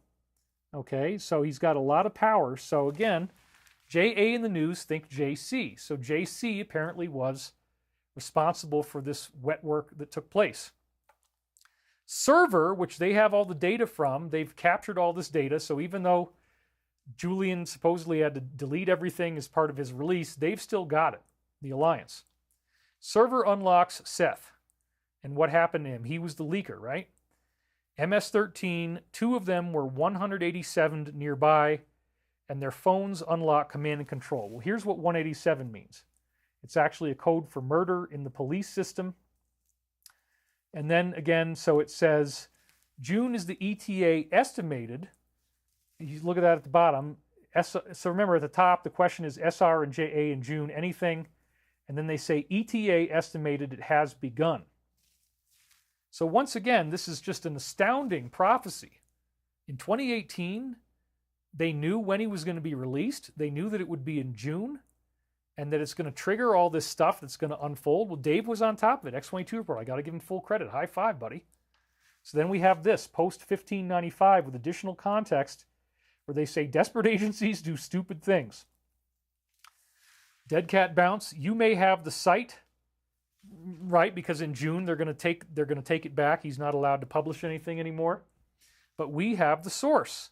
Panic is good. Panic is right. July, and I think the year is wrong. Remember, they say leaks and disinformation are necessary. July, the month the world discovered the truth. I think they knew it was going to be 2024.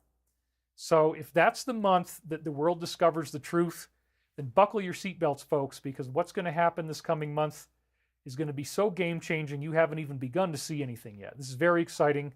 Conspiracy no more. Time to feed. Feed on real information.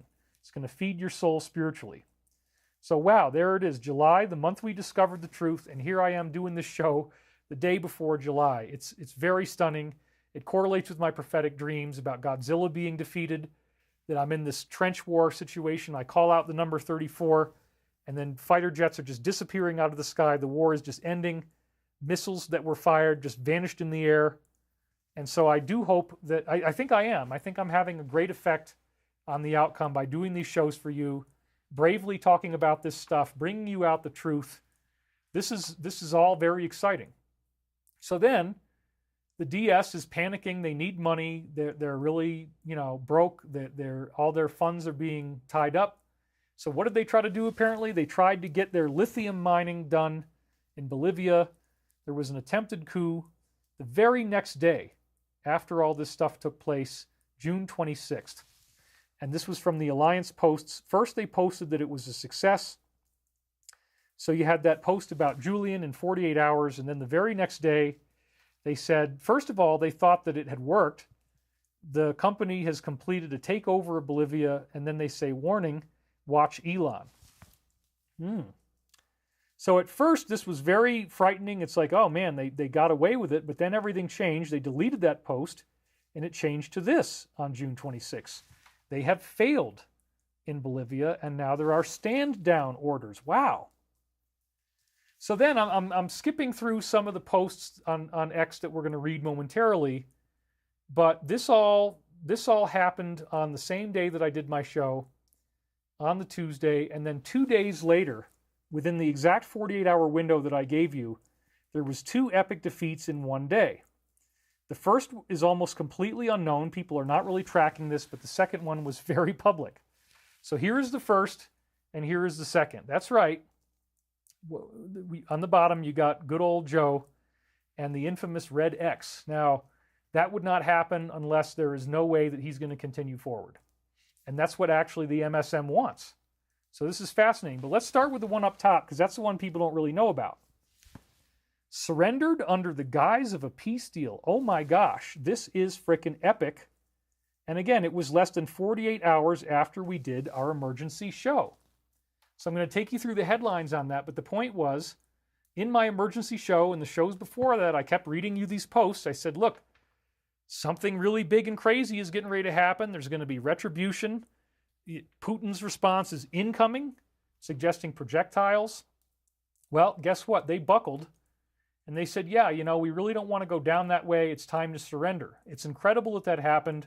They listened to these warnings and that it got results, but it actually did. And we just had a donation from, let me see if I can get this right. My eyes have to adjust to the closer vision. Simaj Oiranilam. Simaj Oiranilam. July Ian Assange, July 4th, Independence Day disclosure. I would love it if it happened that fast. I don't know if it'll happen quite that fast, but yeah, I think we're going to at least have some information by then. So thank you for all that. Chad Friend says Z is literally 4 feet tall. I don't know if that's true. Susan Snyder says, thank you, David. Love that you are creating a higher timeline with all of us on this Sunday. David Wilcock bubble of timeline buster starseeds. Kitty Mama says, you absolutely are doing a very good thing by aiding us in our understanding. Thank you, David. Marco Solis says, that's how come it's called COVID reparations. Non-military says, David should take a year off and write an epic novel. His stories are a big reason. The nonfiction books are so good, a novel could wake people up to the illusion. Well, I already took a whole year off to write Michael Prophecies. I think people wouldn't be happy if I disappeared again.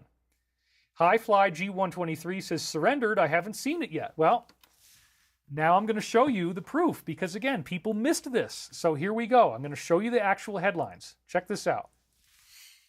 On June 28th, it was a couple days ago, the headlines appeared on Zero Hedge. And again, this has been very quiet. Z gets more realistic, and he says, we don't have a lot of time, anticipating 45 back in the Oval Office. Now I'm going to show you the header, and then we're going to read the text actually in a bulleted point here. But this is where it's all there, folks. So check this out. And again, they told us what was going to happen, and now you're going to read it in this article. Speaking to journalists in Brussels on Thursday, the president said, quote, we don't have much time. Only 5 months left, and they know they're going to lose. We have a lot of injured and killed, both military and civilians, so we do not want this war to last for years. Therefore, we have to prepare a plan and put it on the table at a peace summit. He stressed the need for a peace process that would bring an end to the war with Russia, citing their mounting casualties. Ka-ching! Ka-ching! Ka-ching! And he scores. He dunks it, man. I mean, this is like, he stressed the need for a peace process. And, back to the slide. Whoops. He stressed the need for a peace process. And then, boom, we actually got the results here. This is freaking amazing. And again, they gave us the briefing in advance. They said surrendered under the guise of a peace deal. And these were very provocative statements that were made. And it happened, the announcement was made 48 hours after I gave you the 48-hour warning. It was actually a little bit earlier in the day.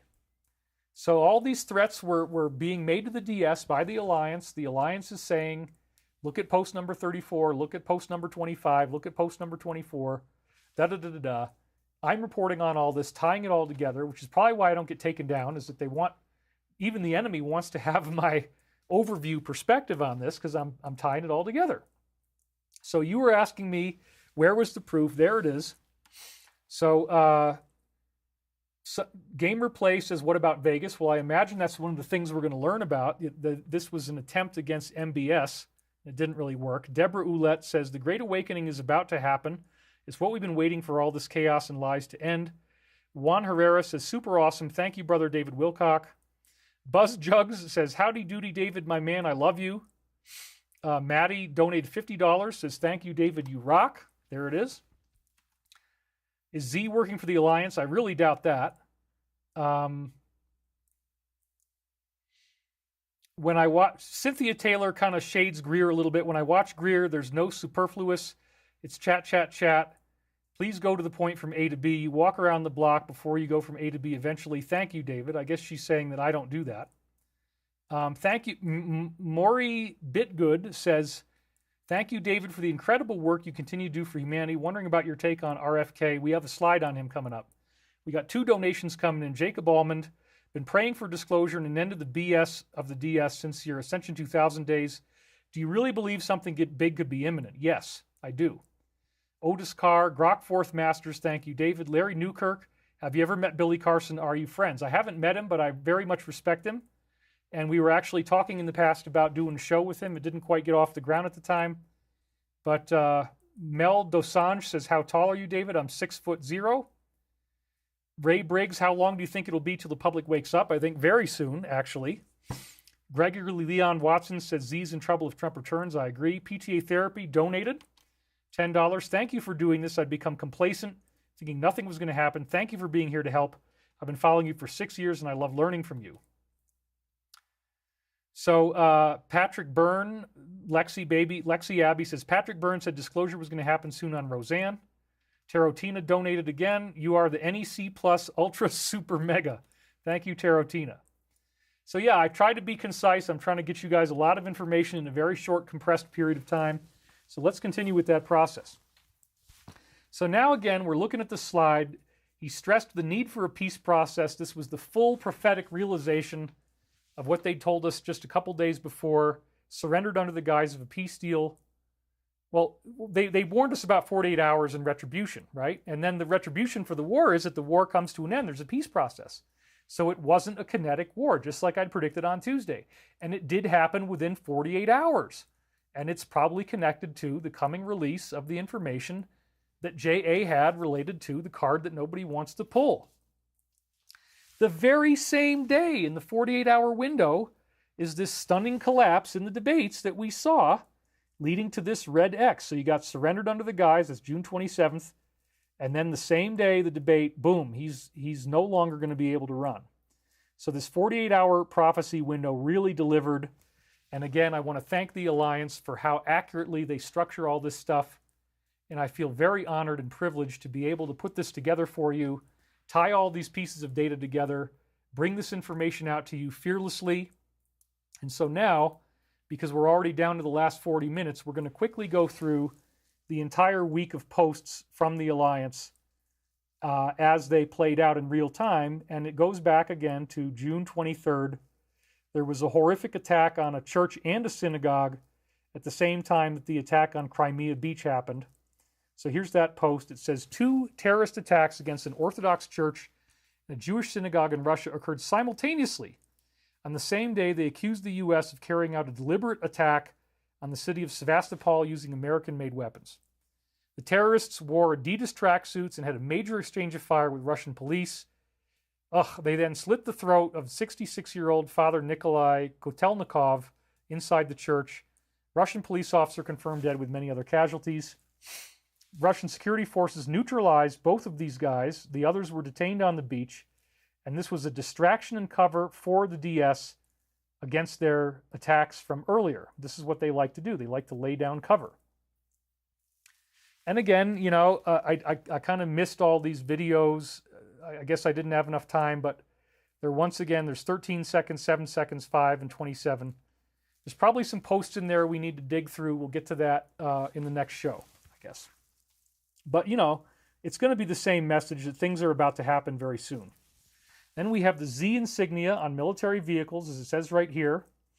Z insignia was spotted on Russian tanks arrived at a city there. It's a symbol painted on military vehicles of their armed forces involved in their war against this country. Other military vehicles were also deployed in the streets of Derbent and Dagestan. So again, what this is suggesting is that they're getting ready to escalate. They're getting ready to do a lot more if the surrender doesn't happen, but then it did as of the 27th, which was wonderful. So this was part of the escalation. They're letting them know, look, if you guys screw around, there's going to be a problem. So in this case, I did catch it. The one on the left, although it's at 14 seconds because it was playing when I took this picture, it was 26 seconds long, and the one on the right was 7 seconds long. So I did drag these up. So first of all, we're going to look at post 7, which again was in this previous one as well. Why wasn't HRC prosecuted for these emails? Put simply, O ultimately okayed it by using a non-government email addy to communicate with her. He also had an alias along with each of his cabinet members.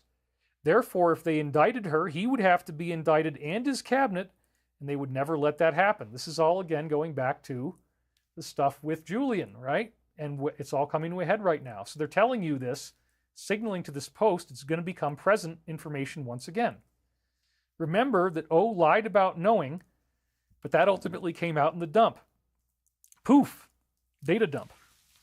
So again, the emails relates to this particular website and relates to this guy who's now been freed.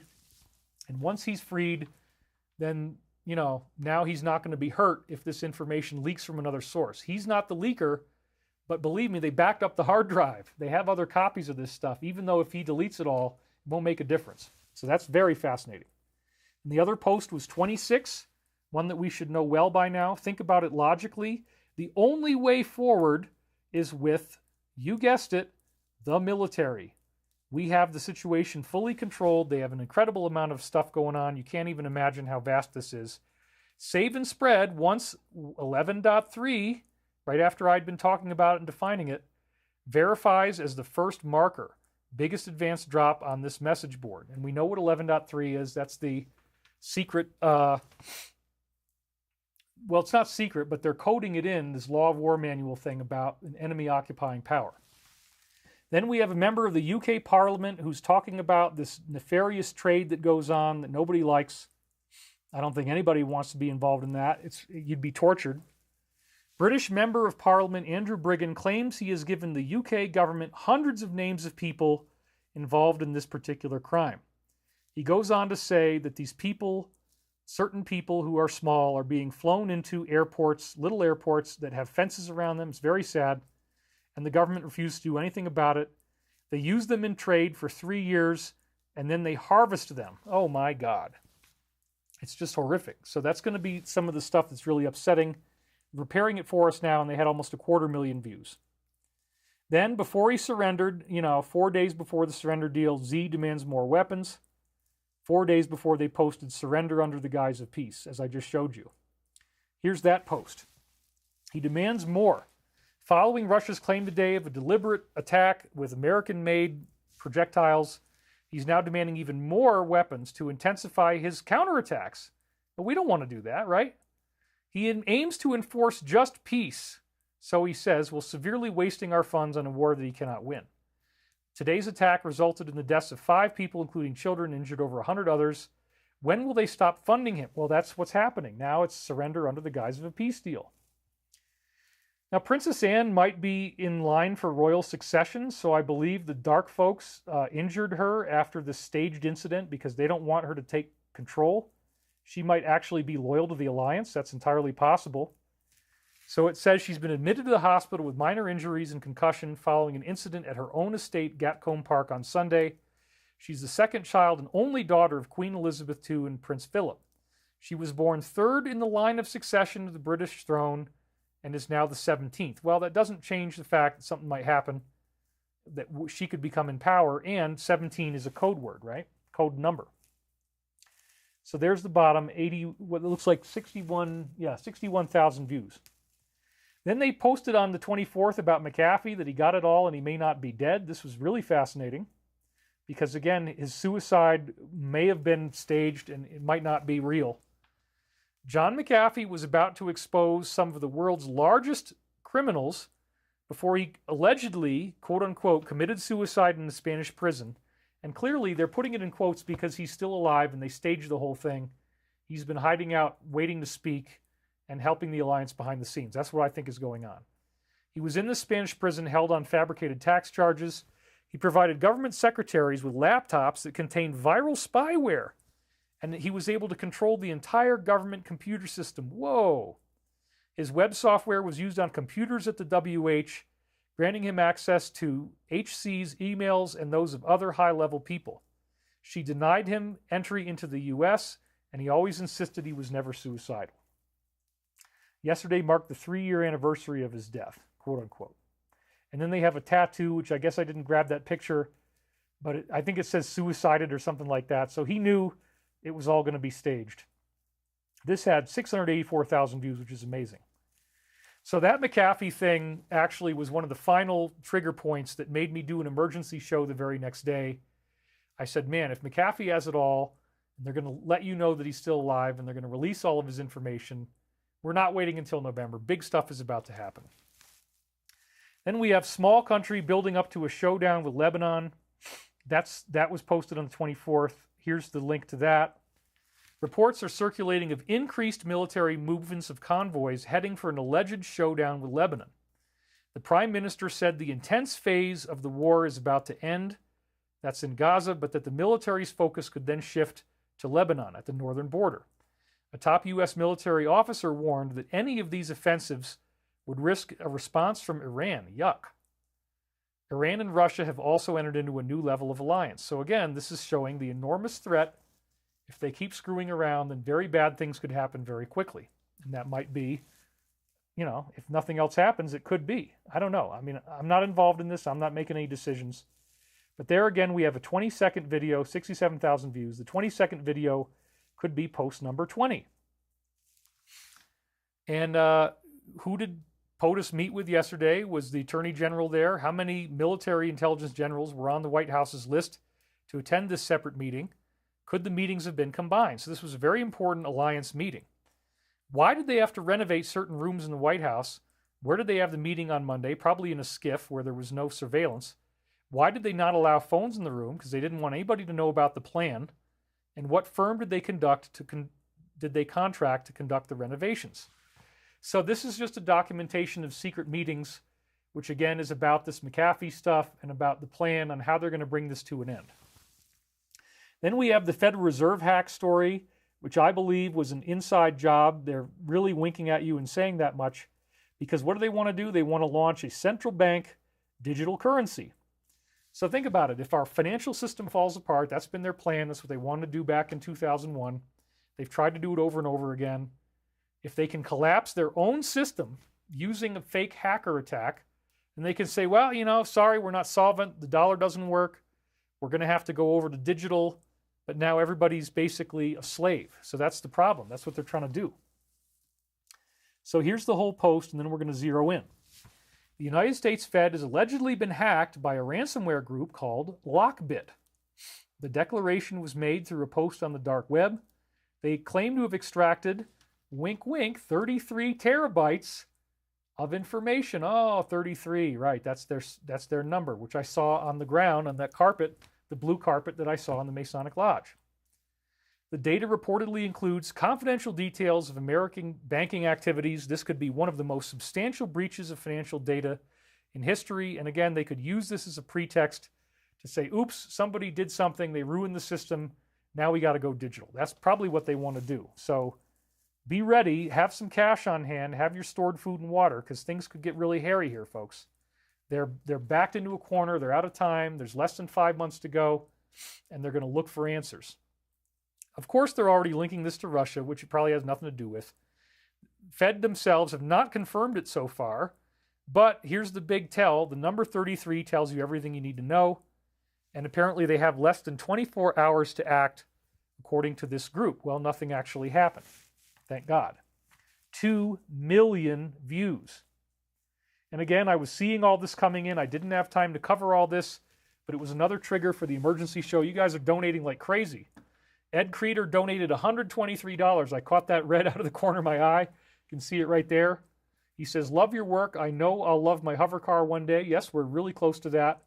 And then Brandon, thanks for all you do, David. Could you please comment on Nasara Gassara? Yeah, I do think that something like that is going to happen. I don't know if that particular law is actually the way it's going to go down, but the basic idea being that, yes, there's been a vast amount of funds that have been captured. Those funds will be repatriated to the public. People are going to get a big windfall.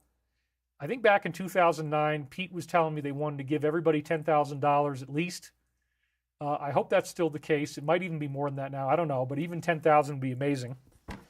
Some economists could say, well, you're going to collapse the economy if you do that. Everybody's got their, they're going to be flooding the economy with cash, and then it's just going to make everything hyperinflated. So you can't just do a big cash handout. It's going to have to be more than that. But I think basically the economy is going to improve so much that people are going to get paid much better for their work.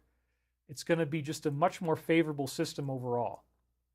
So again, this was the trigger that got me to do my emergency show. And then the final thing that pushed me over the edge was when I found out Julian has been freed. I said, boom, it's time to run the show. I've got to do this. And here it was. They gave a 48-hour window. In 48 hours, you're going to see Julian, and they telegraphed November 5th. So that was what they said on this platform. And then on X, Twitter, they had this.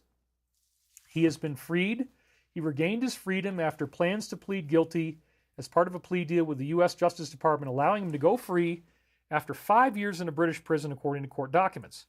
U.S. charges against him stem from one of the largest publications of classified data in American history, taking place during the first term of BO's presidency. Because of his heroic work, we were informed about trafficking, illegal government spying, war crimes of the U.S. government. And then here's a post where he's quoting from The Hill, and she says, this big PZG thing cost me the election. And we got 260,000 views. Then they posted this on Twitter, X, can't we just drone this guy? And here it is at the top, a message from her email addressed to a number of military officers, requested different ways to try to stop this guy who had this wiki website. And she suggested assassination. Can't we just do a drone? 2.8 million views, folks. So this is so far beyond the minuscule amount of traffic that I get on my show and on my Twitter page, X page. Everybody is paying attention to this now. This is huge, huge news. Everybody's looking to this source for information. 3 million people. It's incredible.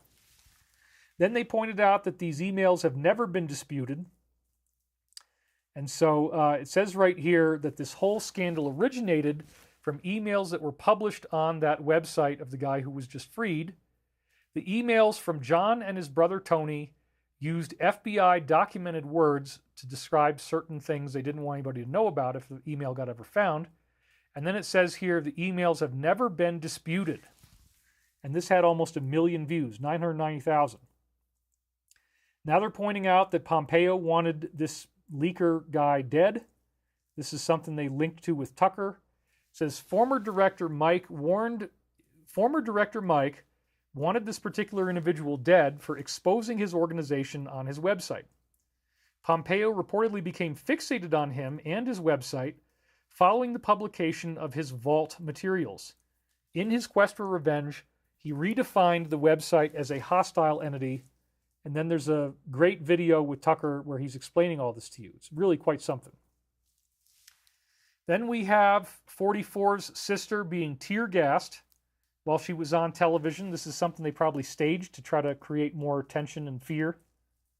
CNN interviewed his half-sister in Kenya right as she was tear-gassed by police live on the air while they're all protesting a controversial finance bill. Protests have spread across the country, and they're part of a movement dubbed 7 Days of Rage, calling for a total shutdown of their country. A protest involving one of his family members doesn't seem suspicious at all, does it? We've seen this script before. So by creating the outrage, by having her tear-gassed, the idea is they want to overthrow this country. They're always trying to get their claws in. They're always trying to take power, take control. That's probably what we're seeing right here. 72,000 views, 73,000 views. The video is 38 seconds long, which leads to 38. 4 carriers and escorts in the Pacific. Why is that relevant? That's the U.S.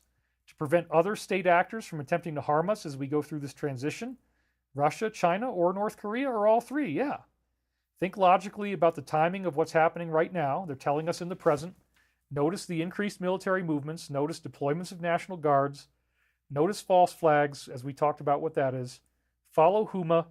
And most importantly, prepare messages of reassurance based on what was dropped here to spread on different platforms, the calm before the storm. So that's really the key. Messages of reassurance. Why? Because we are going to be liberated. This is not going to last. You're not going to have to keep suffering and being so pissed off all the time. And I'm really happy about that. So then next on our list was that they were doing a poll similar to the one that I'd called for the night before for my emergency show. And they actually stopped the votes at 88.8%. There's the triple-digit synchronicity.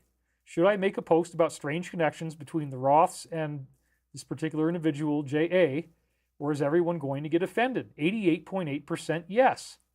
Well, I had already, by the time they stopped the voting, I'd already done my last show where I had gotten a synchronicity because I had called out for a poll and said, do you want me to do an emergency show? Everybody said yes, yes, yes, and it was really funny, all these memes and hilarious things you guys did.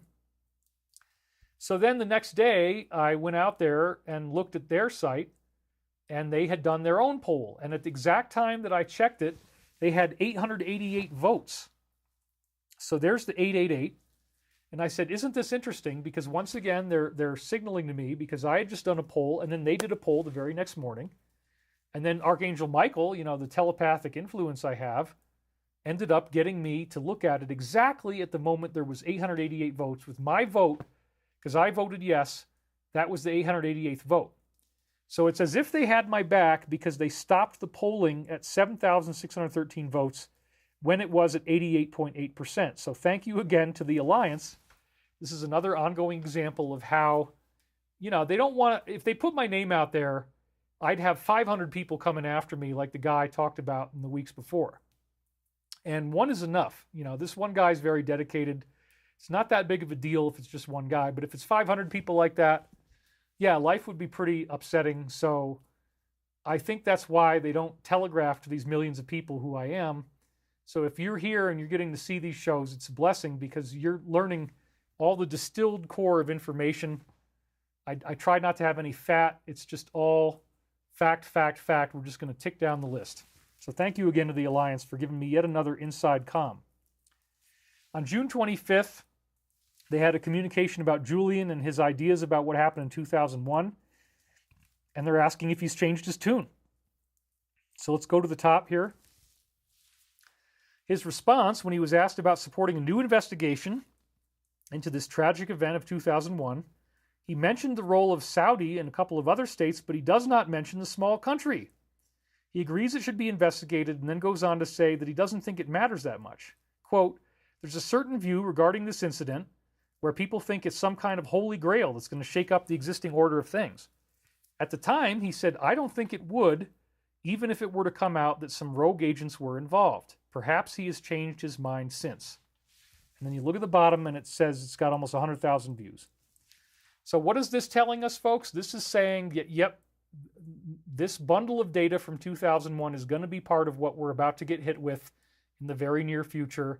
And you're going to learn something that nobody's ever really wanted to say publicly before. It was always a conspiracy theory, but it was done on the inside. It was planned, and they wanted to collapse our society, create economic collapse, and then do the revealing where we find out, oh, now we have to listen to you guys and we have to worship Satan.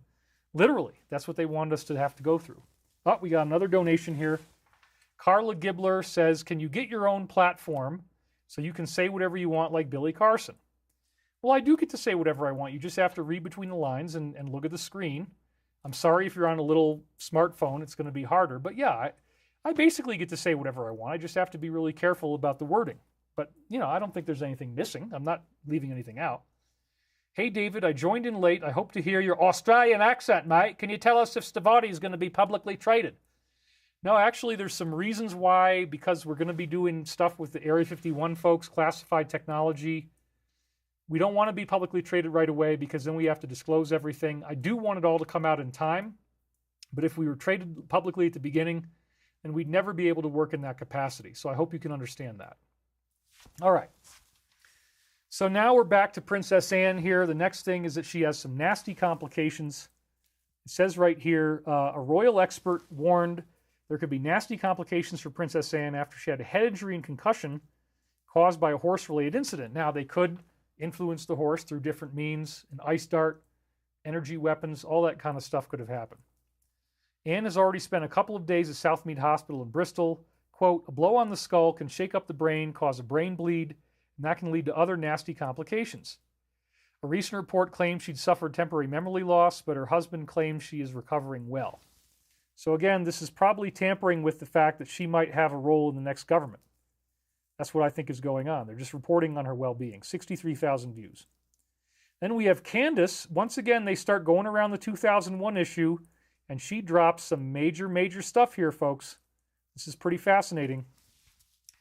Candace is once again alerting her millions of followers, that's a lot more than I have right now, about the alleged involvement of these certain folks on the events in 2001. Previously, she exposed the story of certain individuals who were dancing, and they were deported after the event took place. Now she reveals a shocking forgotten story of people who were warned in advance through an instant messaging service. Larry, who was a friend of BN, was the leaseholder of the buildings involved. He took out an insurance policy that covered attacks like this, and he got a payout of $4.55 billion. What a good bet, huh?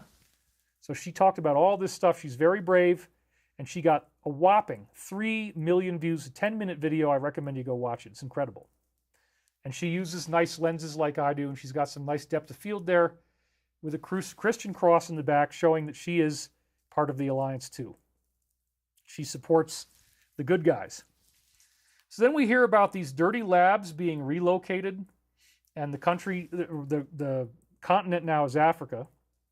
You know what I'm talking about. So let's read this through.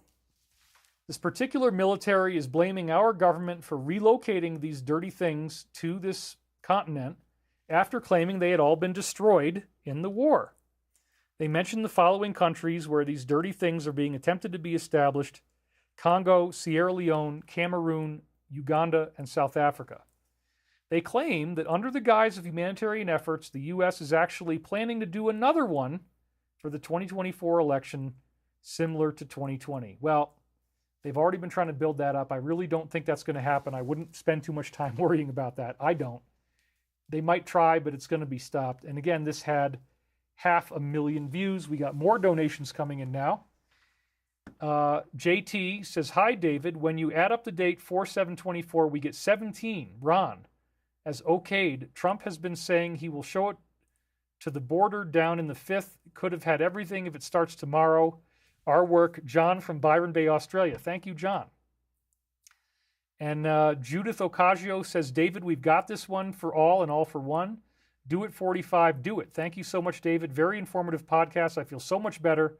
I know things will look crazy, but that's okay. We're all going to be okay. Yes, I absolutely believe that's true. 5,500 people watching now. That's a new record for us. We've got it 500 higher than usual. Okay, so we're moving right along at a deadly pace because I don't want to be here much more than 3 hours. We might have to go a little bit over. Anyway, then they told him he has to destroy all the remaining documents that were on his website. We already heard about this. There's that. Let me back up so you can see that again. So here's the full slide from the X post. As part of his plea agreement, he has been ordered to have his website destroy all the remaining documents and information that was on it.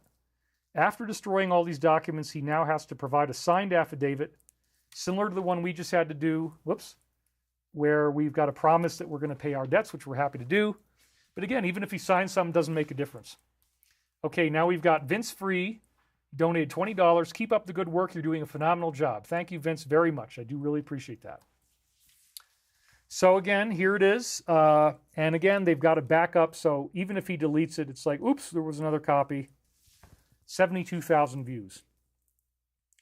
And again, they said, we have it all. And we remember what they said about June ETA and that it's on a server. They've got that all that information. And then they said, July. So we're in that month. It looks like it's all going to be coming out very, very soon. I am so excited, folks. You have no idea. To me, this whole discussion is thrilling.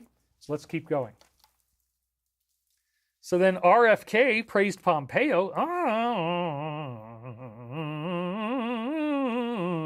Nah, we don't like that at all. Okay, not a good thing. He praised Mike Pompeo, the former director. He confirmed after meeting with Pompeo the first time, he changed his mind and calls him brilliant and charming. This is not a good sign, folks.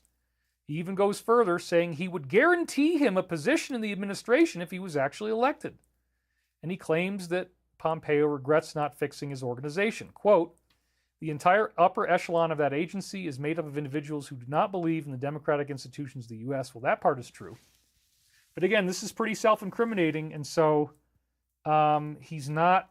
Obviously, what the message is here is He's not really working with the alliance. He's got some conflicts of interest, and there's people talking to him, and he really ought to look more deeply and learn the truth about what the alliance is saying in these briefings. If you study this show, you're going to get the whole thing in one big red pill. So there you go. Then we have the anxiety is very real. This was before the debate, the day before the debate, which was a disaster. He has anxiety over upcoming 2024 elections.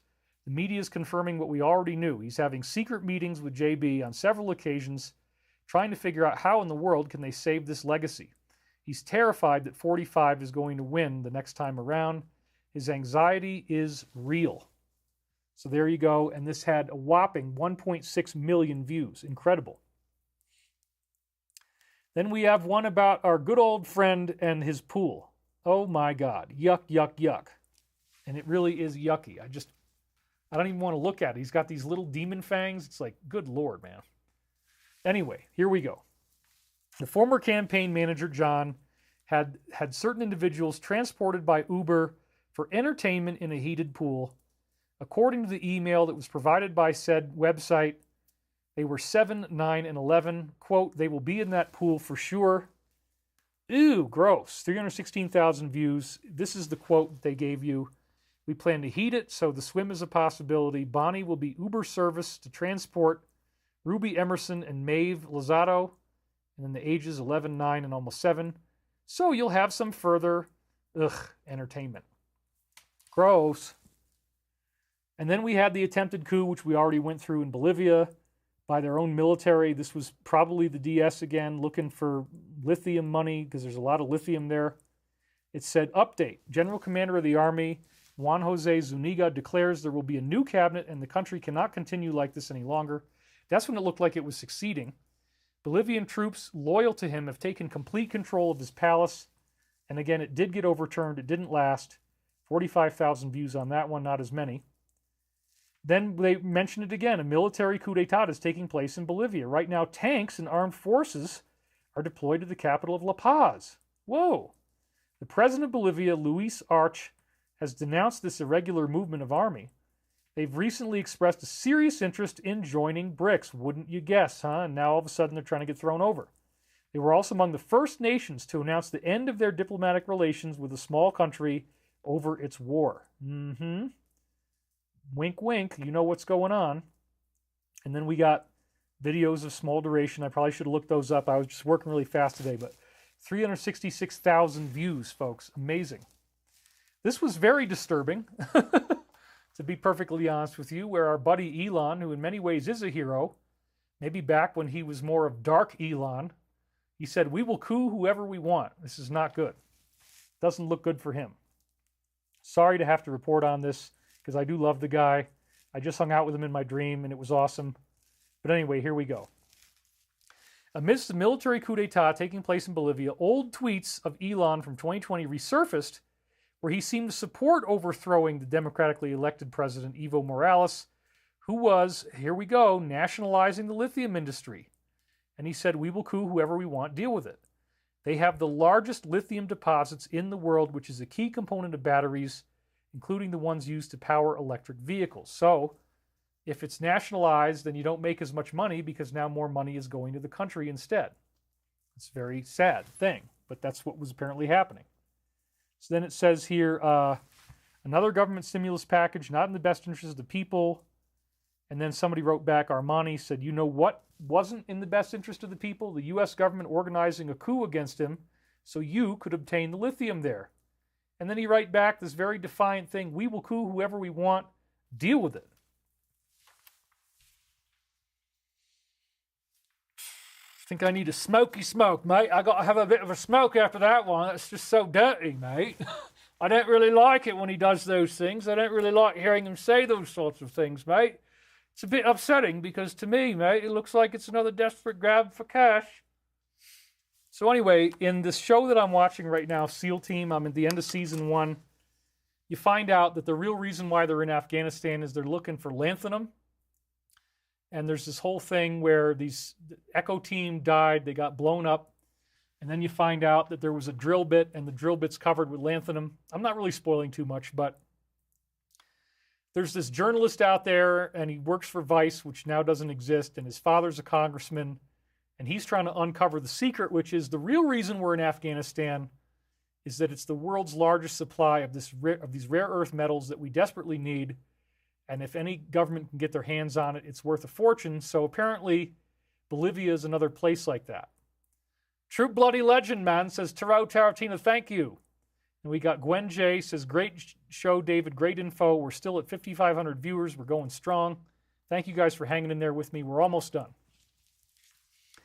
Then he replaced his payment processor from the small country with the domestic option, which is Stripe. Not really too happy with them either, but it's a lot better because it's domestic.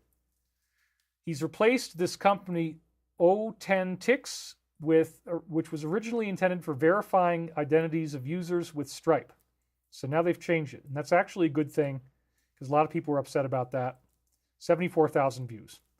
Then they show you the countries in South America back on this lithium idea that have actually been overthrown since 1947. This is all about making money. At the top it says, these are all of the South American countries. Oh, we got another donation from Stardust. Hey, David, love you, brother. Buy McGeezer a bottle of Night Train with this sawbuck. Thank you, Stardust. And, I really appreciate everything you've done.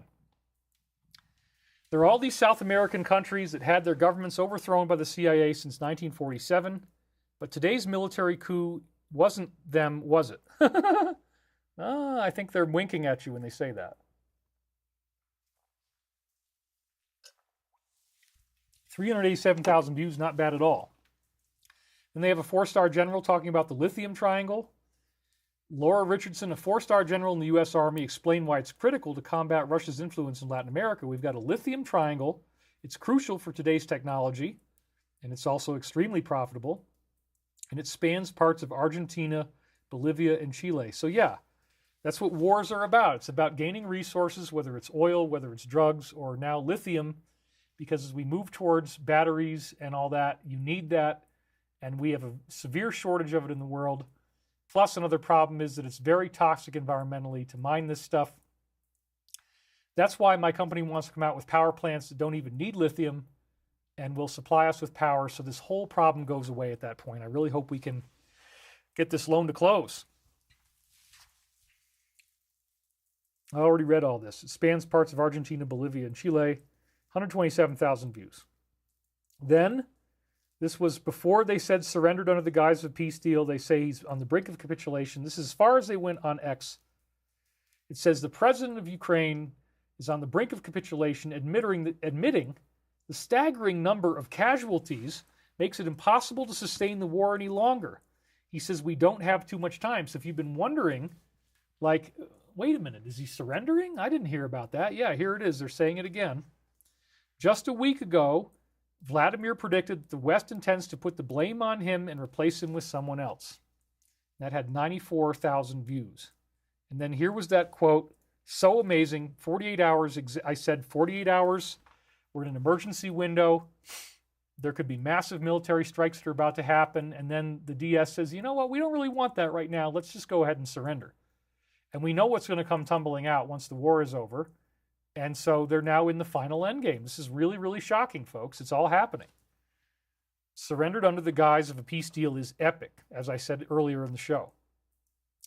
Then they were talking about how the debate had a 2-minute delay on it. There's going to be an unprecedented 2-minute delay for CNN's presidential debate tonight between Trump and Biden. Typically, they delay it only about 7 seconds, but tonight they delayed it for up to 2 minutes. This raises concerns, suggesting they may need time to edit out any blunders that he might make. Yeah, I actually do think there were a few times where they edited him. There was also one suspicious cut when Trump was talking about the black population. If you go back and watch that, it ends very suddenly, and then I think that was another one. But they only really seem to have edited him once. Joe might have had a few, though, so because he was just stammering, but they really couldn't stop it from happening. And they have the 4 different faces, 162,000 views. Then they talked about these 51 agents who coordinated with him during his administration. This is, again, very awful. And we have Jack Farmer, who just donated $100, celebrating his 3rd super chat. Thank you very much, Jack. We really appreciate your help. That's a huge donation, $100. I really appreciate it, so thank you. So again, going back to the slide, here's what it says. The 51 agents who lied about a computer have now been confirmed to have been coordinating with this campaign to discredit the article about the computer. Some of these 51 were already under contract with a particular agency at the time that the statement was published. Just as they created the Russia hoax in 2016 to cover up certain things, they did the same thing in 20 when they lied about this computer, which contained a variety of disturbing things involving illegal stuff. Yeah, that's about all I can say there. 109,000 views. So this is all coming down around them, folks. These guys committed, cover up, and it's all being exposed. Jacob Cook donated and said, David is the Galactic Federation protecting us. Yeah, everything the Alliance is doing is actually in collusion with benevolent extraterrestrials. There goes Gurley. She's starting to get tired of me being on the air. She knows it's been 3 hours because she knows she's very good with time. But we still got some time left, and we're almost done with our slides. Then we find out that the moderator, Jake Tapper, for the debate, his former producer, is just a lovely individual. Vicky Venus donated. Warmest regards, David. She says, thank you, Vicky. It said CNN is letting Jake moderate tonight's debate. His producer was sentenced to 19 years for the following: luring someone from Nevada to Vermont and then forcing her to do things, and she was only 9. Oh, my God. They only fired him after he was caught. And then the grandmother said, the person you hurt was my granddaughter. You forever ruined this girl who was only 9. Wow. Do not expect any questions about showers. Okay, that's about all I can say there. So 146,000 views. Then they said, who is whispering in his ear? He might be having trouble getting questions from whoever is whispering in his ear. Now, this is where I want to talk about my own experience. I watched the whole thing from the beginning, the whole debate, and I really was astonished because I wasn't looking at what was going on online. I experienced it as an individual. I didn't realize that people were thinking it was a disaster. Oh, and somebody, Lexi Abbey, says Jake was the writer for George Magazine, and they're cashing in on it. Who wouldn't, David? I get that. That was Martin R. Christina Burns says, yes, we are being protected, but pray. See Jesus winning this holy war when things kick off. The emergency broadcast system, you just want to stay home. I would agree.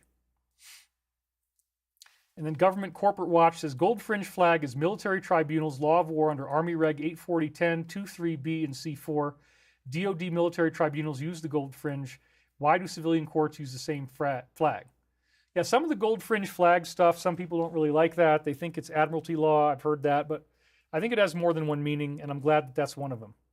We got Carla Helmary, donated 20. Love to David, love to Gurley too. Jack Farmer, wow, donated $100. Thank you very much. General Smedley Butler said that war is a racket. Absolutely it is. So anyway, getting back to this thing, I'm watching the debate, and I was just astonished because, the opponent couldn't really get out anything without stammering, stuttering. His voice was very raspy.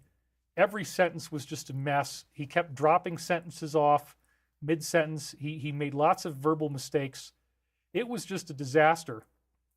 And so I texted to my friend, it's not easy to watch a wheezing, rotting corpse that somehow still speaks. And so to me, after a while, who was he really debating? It wasn't really who we thought he was. It was actually the crypt keeper. Tales from the crypt. Oh my God, what an embarrassment, right? I mean, people were not happy about this. I had written that to my friend. I thought that was really funny. I had to put that in there. Then there was this phrase that he literally repeated 27 times. Basically, every time he responded to every question, he goes, the idea that da-da-da-da-da, and everything that he said is a lie. And so that was another kind of thing that you don't want to do. You don't want to be having a verbal crutch phrase. You don't want to start all your sentences with a typical phrase like the idea that, but that's what he was doing. 27 times, according to Breitbart. They counted it. So the headlines revealed that there was absolute panic in mainstream media. We're not going to read all this, but you can pause it. And then there was something up there on Zero Hedge about Tucker Carlson ambushing a journalist who called him, or she tried to ambush him and call him racist. And, so then again in the debate, they say that he dominated and it backfired. Now for a live look inside the mainstream media. This was a meme that came out, a cheap fake. The definition, any unedited video of a cognitive decline that the administration does not want the public to see. I think that phrase is going to be retired very soon, never to come back. They can't use that anymore after what happened. Then we have RNC research saying brutal. Operation is to replace him. They scramble with only 130 days to go, and the debate was a catastrophe. New York Post says it was just sad. He mumbled, stumbled, and froze in a train wreck debate.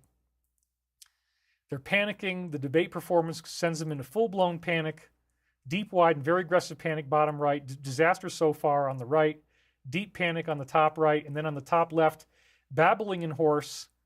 Biden is toast. We're calling it now. And it was a complete disaster on the bottom left. Then it says here, CNN reporter says that right now they are plotting to replace him. They're panicking after the abysmal performance. And some of the conversations include, should we go to the White House and ask him to step aside? Others are saying, should prominent Democrats go public with that call? And there it is on the front page of Zero Hedge.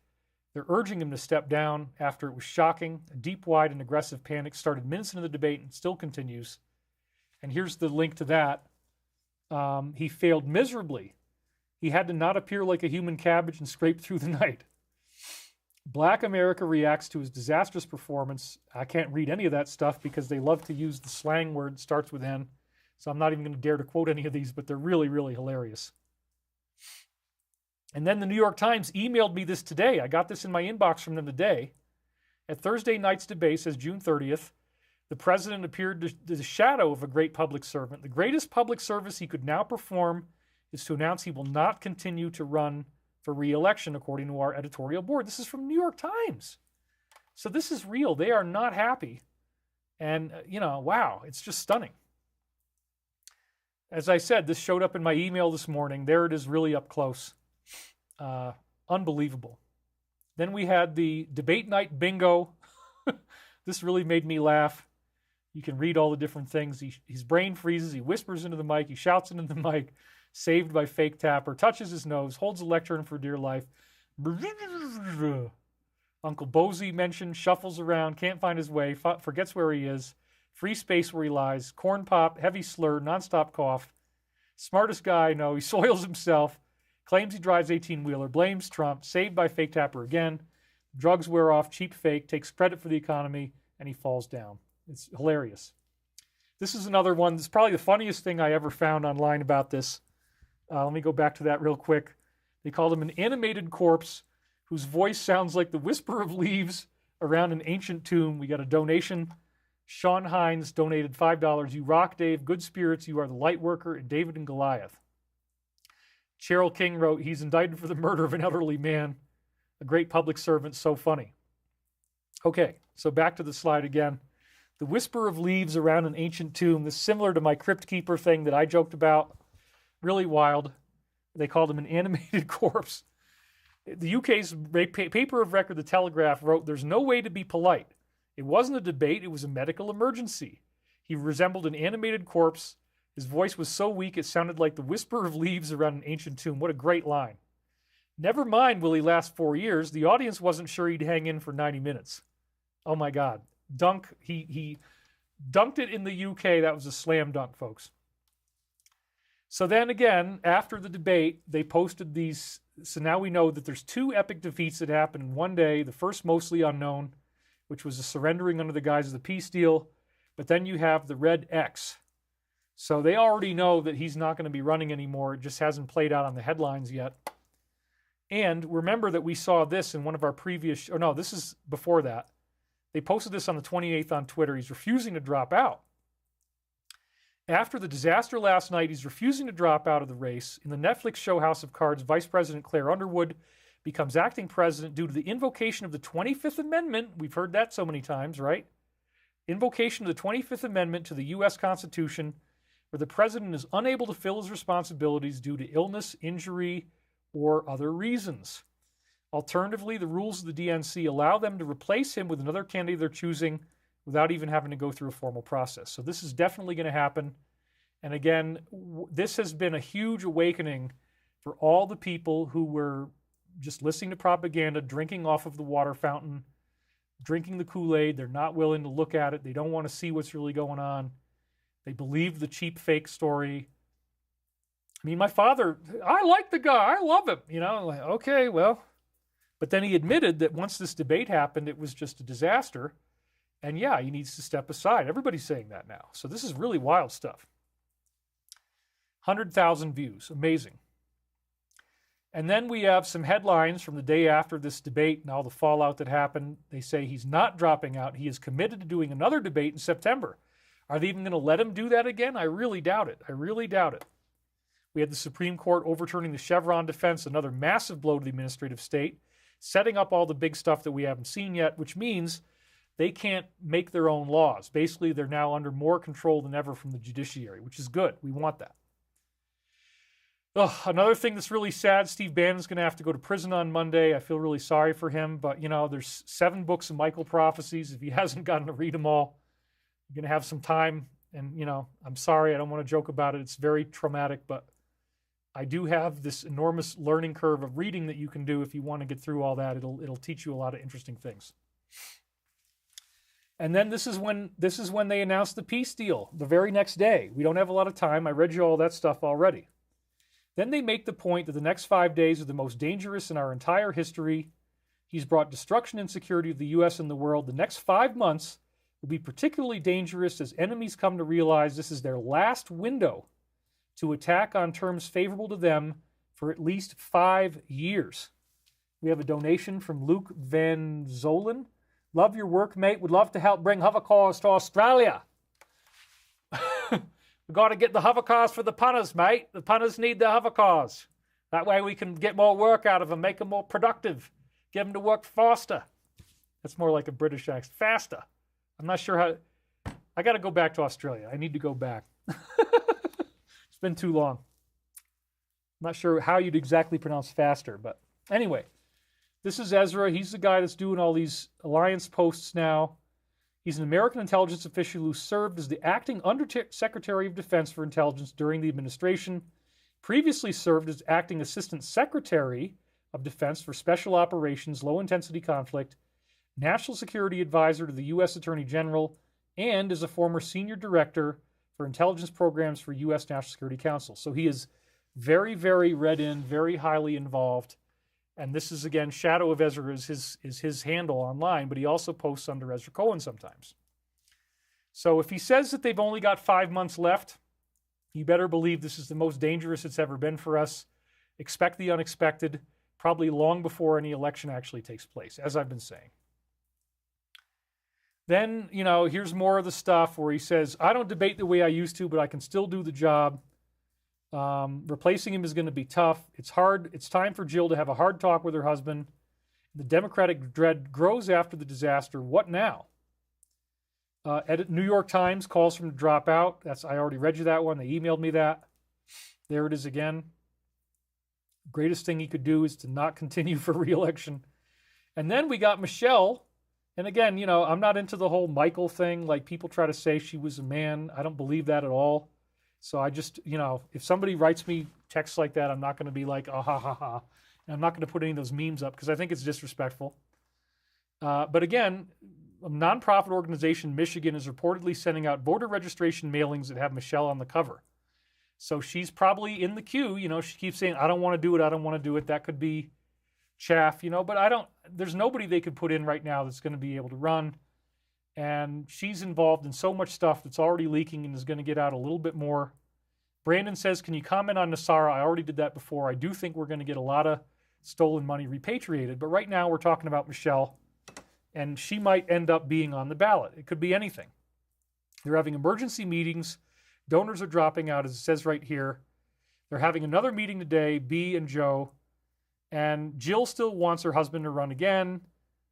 Kamala is furious because she is not being considered as a replacement, obviously.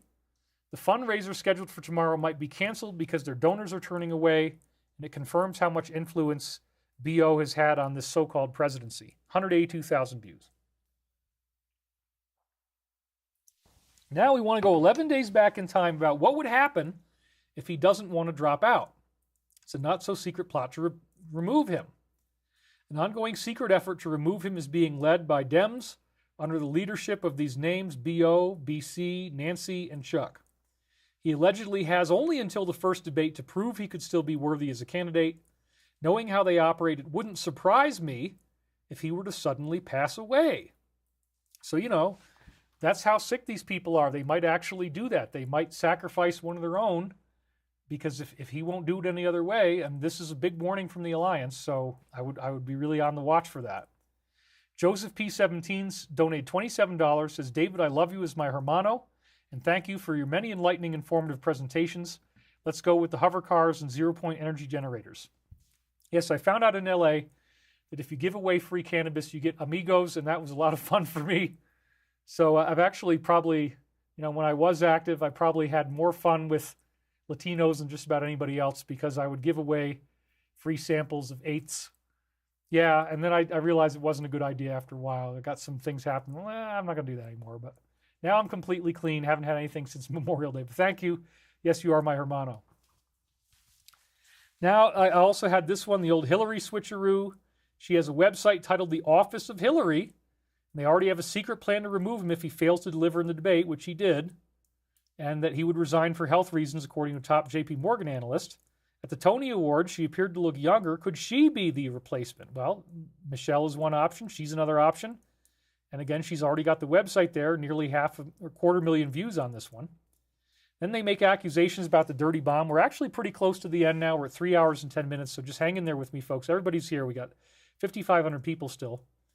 While we were all distracted by the debate, the Russians issued a grave accusation about this country and outside foreigners, claiming they are supplying, radio stuff, chemical stuff, and that it could trigger something dirty because they want to do certain types of operations that are very dark. And of course, they deny the reports. 4-minute video to watch. It's very fascinating and very disturbing. 332,000 views. Then Representative Massey's wife died. It looks very stinky. Probably was an assassination. The Congress confirmed that Thomas Massey's wife died suddenly. She was very vocal about his positions, including ending the Fed, stopping mandates, and ending foreign influences from certain entities. No reason has been made available for the cause of her death. They go a little farther on the next one. 4.5 million views. Holy crap. Whoa. 4.5 million. Wow. And then they make a joke about Joe's eye color changing. Just one day apart, the color of his eyes changed. I guess he changed his contacts. This is kind of silly. But yeah, I mean, I think it has to do more with the lighting, but whatever. It's funny. 482,000 views. Now, this is the one that really blew me away. The dazzling prophetic tweet from McAfee back in 2000. If you haven't already been blown away, and if you don't already think they have some type of time viewing technology called Project Looking Glass, which we'll read that slide again, check this out. This was in 2000, and it shows there's something, they have weird time technology. That's the only explanation. I don't think they could have planned this out this well, but look at this. John McAfee's cryptic tweet from July 18th, 2020 stated the following. Russia's first time traveler has returned. He's winking about the use of this technology. Whoops. Let's go back. Sorry, I hit the wrong button. It's really wild. The time traveler has returned. They're linking to time travel, saying that Joe is medically unfit for office in September for medical reasons, allowing the DNC to legally replace him. This was in 2020. And then he goes on to agree with a comment suggesting Michelle will be the replacement. This is currently playing out, and keep in mind he said this before 2020. This is really stunning. So let's look at each of these up close. 3.5 million views, folks. That's amazing. Russia's first time traveler has returned. Guess what he said? In September, which again, we're heading into July, and if it takes July and August for them to kind of get him out of there, then September would be the month, so this is really weird. In September, they diagnose him medically as unfit for office, and he's forced to quit. Then they discover they have the legal power to choose his replacement without a national vote. Weird, huh? And you'll never guess who they choose. And then somebody says, Michelle, and he does the smiley face, and then somebody says, hold up. So again, this suggests the use of Project Looking Glass, which they did allude to in Post 3585, Project Looking Glass going forward in order to look back. Now that is a classified technology that allows you to look through time. It's reported about. Almost every good insider I've met has had experience with this. And it was also in the book Above Top Secret by Timothy Good, which was a fascinating, wonderful book. And then also we have this, of course. They asked the board, the alliance, post 2225, did NASA fake their moon landings? Which now there's a whole movie about that, right? Have we been to the moon since then? Are there secret space programs? And is this why you made Space Force? And it says false, the moon landings are real. Well, to be specific, Henry Deacon, my insider who I got from Project Camelot, who I talked to for years, told me that yes, they did really go to the moon and they created it on a soundstage in case they didn't make it, and that there were problems with the film being overexposed. So some of the footage they created in the studio and some of it was from the moon. So it was actually both. So they say false, the moon landings are real, but are there secret space programs? Is this why you made Space Force? And they said yes, wink, wink, programs exist outside of public domain. All of the spaceships, the extraterrestrial spaceships, they all have time viewing technology. So Looking Glass is really just a derivation of stuff they have. So how did McAfee know in 2020 that Joe would be declared unfit for medical reasons in September? They would replace him at the last minute with Michelle. That's just incredible. And we see all the setup for that. So this is really, really amazing. And again, this tweet also shows, yes, the alliance that's doing all this stuff, they are very involved in the secret space program. They have bases underground, bases off planet. They interact with extraterrestrials, including the positive good guys who are helping them. So yes, Archangel Michael, books I had facilitated through me, all this stuff is related. I see some hair standing up on the top of my head. And then they make a direct reference on June 28th. And we got American Zwart says, love you, David. Blessings from the Netherlands. Thank you so much for your donation. I really appreciate that. So getting back to that, direct reference to the plan, again, that JFK started, as we talked about at the beginning. It says, even the dead have ears. So again, this is talking about the plan that he set into play, the fact that it was all designed in a big queue, the Kennedy Memorial, as you see here, even closer. And now we're going to get even closer. There's his tomb memorial on the bottom. The whole thing's a big queue. And I actually made sure this time, just for fun, that I got the big queue right here with the circle and then the little guy here. So that's just my own little Easter egg for you guys. And I made sure that that was going to look right in light of the fact that they just did this and signaled that. Then they talk about that Representative Massey must be protected. It says, watch this shocking video about Thomas Massey created just 2 days after his explosive interview with Tucker, revealing the kind of person he truly is. His uncompromising principles have ignited a wave of outrage among countless people, demanding truth from the government, and people say he must be protected at all costs, so he is under threat right now. And this is the video, 1.3 million views. It's amazing. And they again start to diss on Pompeo and the collapse of Iran. Pompeo, who's a sworn enemy of Julian, essentially guaranteed to the world that we will witness the collapse of the Iranian government in our lifetime. It couldn't be more daunting because they recently lost a president in a quote-unquote helicopter crash, and he has strengthened his relationship with Russia. This statement was made at the Free Iran Summit, which is likely a front for various organizations. Other notable attendees included Mike Pence, the man who betrayed Donald Trump. So you can see right there, Pence is not going to be a VP again. They're definitely not going to let him back in. This had almost 100,000 views. Then we're almost to the end now. We're right at the end, folks, so hang in there with me. We had a couple people, about 200, have to drop out to sleep. I get that. James Traficant just spoke up here.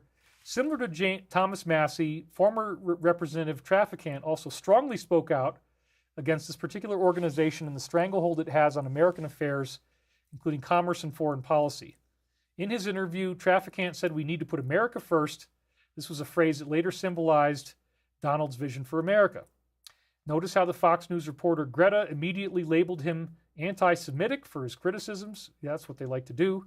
He was expelled from the House on July 24th, 2002, after being convicted of 10 felony counts, taking bribes, tax returns falsely, and racketeering. Sentenced to prison, released on September 2nd, 2009, after serving 7 years. Gosh. He died on September 27th, 2014, following an alleged tractor accident at his farm in Ohio. He said, I was the number one target they had. People are scared to death in Washington to actually talk about what's wrong. 246,000 views. And then we have this next post. We only have a couple left now. The Kennedys and the American Z Council. And somebody just posted, made with junk. Loved meeting you and spending a few days together years ago in Parsippany, New Jersey. Wishing you the best, David M. Did I ever speak in Parsippany? I'm not sure what that is. But anyway, thank you. I appreciate it. Thanks for the donation. I've been in New Jersey before, so it is possible that happened. I don't remember that, but okay. Thank you. So let's go back to the slide now. Okay. President John F. Kennedy and U.S. Attorney General Bobby Kennedy forced this American council to register as a foreign agent, blocking them from donating to U.S. officials. JFK assassinated on November 22nd, 63, RFK on June 5th, 68. And then this other group replaced this council without any opposition, signed by Donald Rumsfeld. No textbooks right now are going to teach your children this part of history.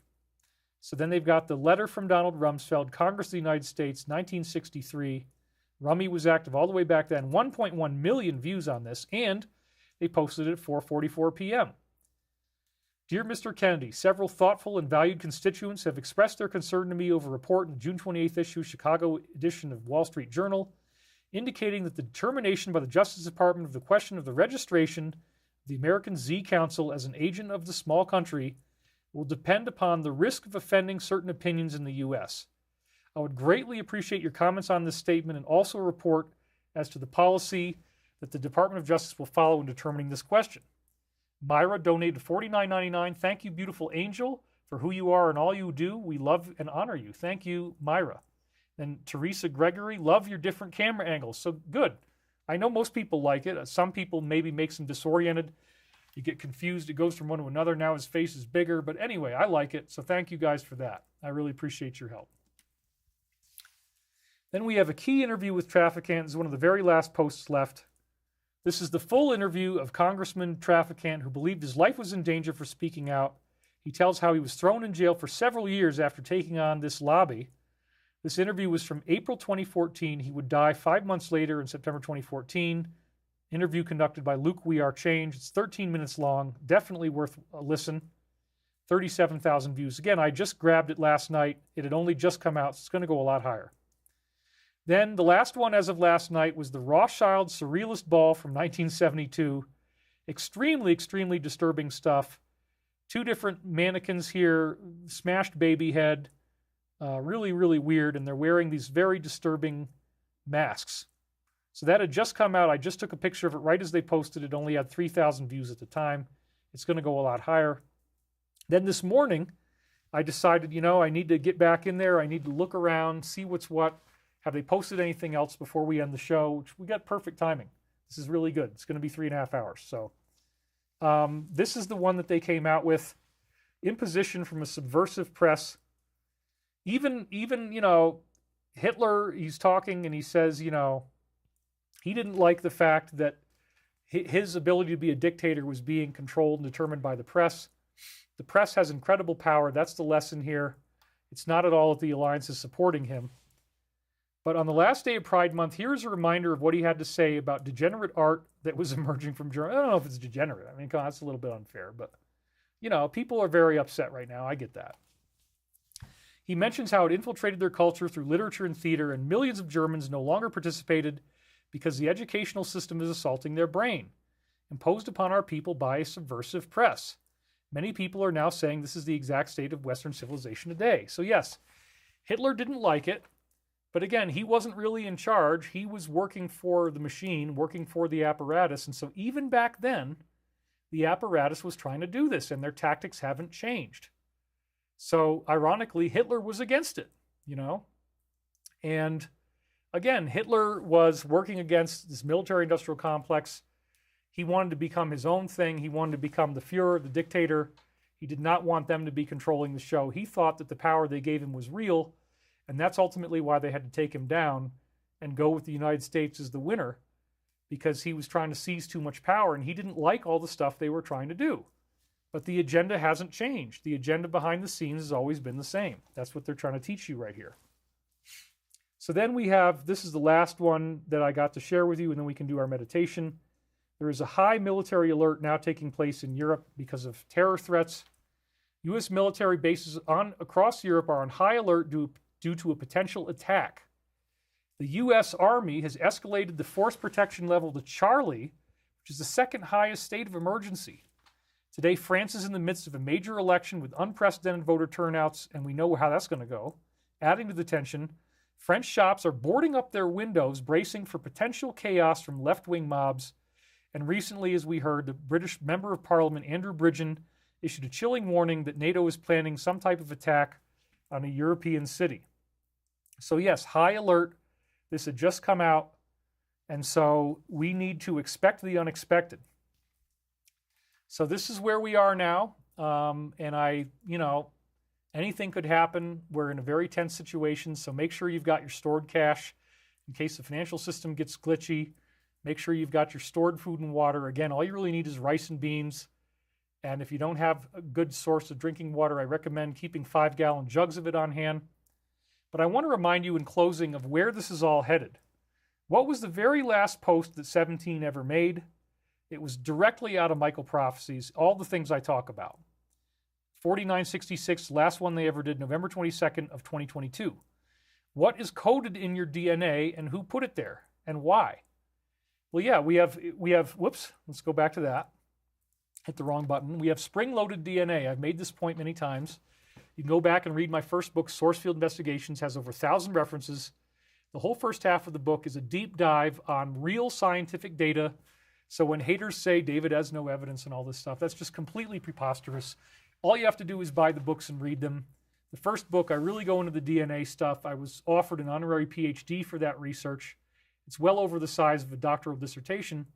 There are tons and tons of great scientific data points regarding DNA and the idea that DNA coalesces out of the quantum vacuum. But also we have ascension codes in our DNA. Part of what's going on is there's an ant crawling up the wall. Part of what's going on is that we have psychic abilities that we're not using, the pineal gland we're not really using, levitation capability, the ability to be like a superhero. This is all part of what's going on. This is part of what we have encoded into our own bodies in our DNA. And it's fascinating. It's wonderful. We want that. We want that DNA to become activated, and that's what Michael Prophecies is all about. That there's going to be a first wave of ascension, ties in with Garabandal, ties into the solar event we just had. And I'm very, very excited because it changes the physics. As people learn the truth, as they realize we're in a spiritual reality, that there are dark occult forces that have been controlled by negative extraterrestrials and demonic forces, this actually changes the spiritual reality. As more people believe in the spiritual reality, we gain new abilities. That is what the ascension is about. It's co-created as a physics change caused by us and the changes that we make as individuals in ourselves and how those changes then radiate out into our reality. So here it is right in the Q posts. Imagine that. Wow. Who put it there and why? It was put in there by higher beings, which they're in contact with in these secret programs. Humankind is repressed, and we will be repressed no more. The spring-loaded DNA is going to pop like a jack-in-the-box. Information is knowledge. Knowledge is power. Information is power. How do you protect your DNA? There is a war for your DNA. That's right. The negative side wants to drag you down into anger, into frustration. Janet Levitt just donated and said, "Thank you for all you do, David. Hoping that after all this is over, that you and Elizabeth end up together again. God bless." I don't actually think that's going to happen, but I certainly appreciate the sentiment. Anyway, getting back to the slide, it says there's a war for your DNA, protect your DNA, ascension. So, Beth and I are getting along fine. I don't want to say anything like that, but I just, I think that both of us have moved on, and our relationship was very valuable for its time. We did a lot of wonderful things together. We accomplished a lot together, but I just take enormous risks, and there's fundamental ways in which I want to live my life that I don't really know if I can be with anybody, and I'm not in any hurry. It's probably going to be a long time before I'll be in any relationship again. So again, it says protect your DNA and ascension. This is right out of my call book, I'm the ascension guy. Everybody knows that. That's kind of my big currency in trade.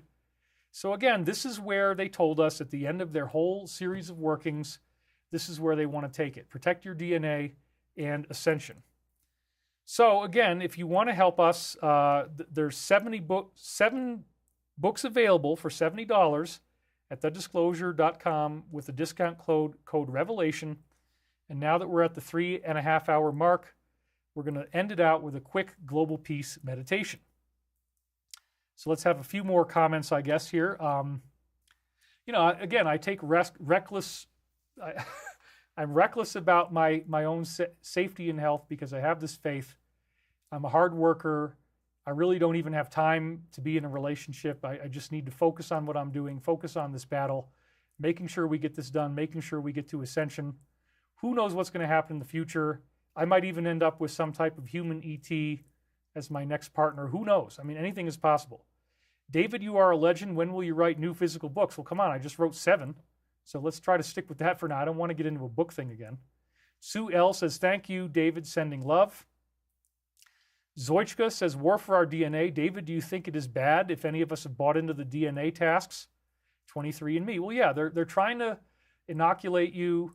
But Michael has already said that the DNA, that we can heal our own DNA as we go through the first wave of ascension. So even if you were inoculated, you're going to be able to be fine. Just hang in for 1 more year. Kent Tuchis says the French government is currently collapsing due to the victory by the right wing in Parliament. It's crazy language that they're using. Yeah, I mean, the DS is falling apart right in front of our eyes. So without further ado, we're going to do our global peace meditation. Let me get a little bit of water here. I do actually have to pee pretty bad. So, this is what I do, folks. It always ends on the Global Healing Initiative. We have a couple people who fall out of the game when we do this, but that's okay. The main thing here is just to keep us on the right track. So we're going to get this going right now. I'd like you to close your eyes, put both feet flat on the floor. Take a nice deep breath. Let it go. Just let yourself follow the path of your breath.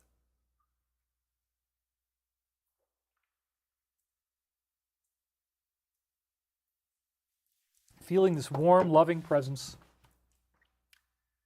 Feeling the divine light that infuses our DNA. And as we think loving thoughts, our DNA is upgrading.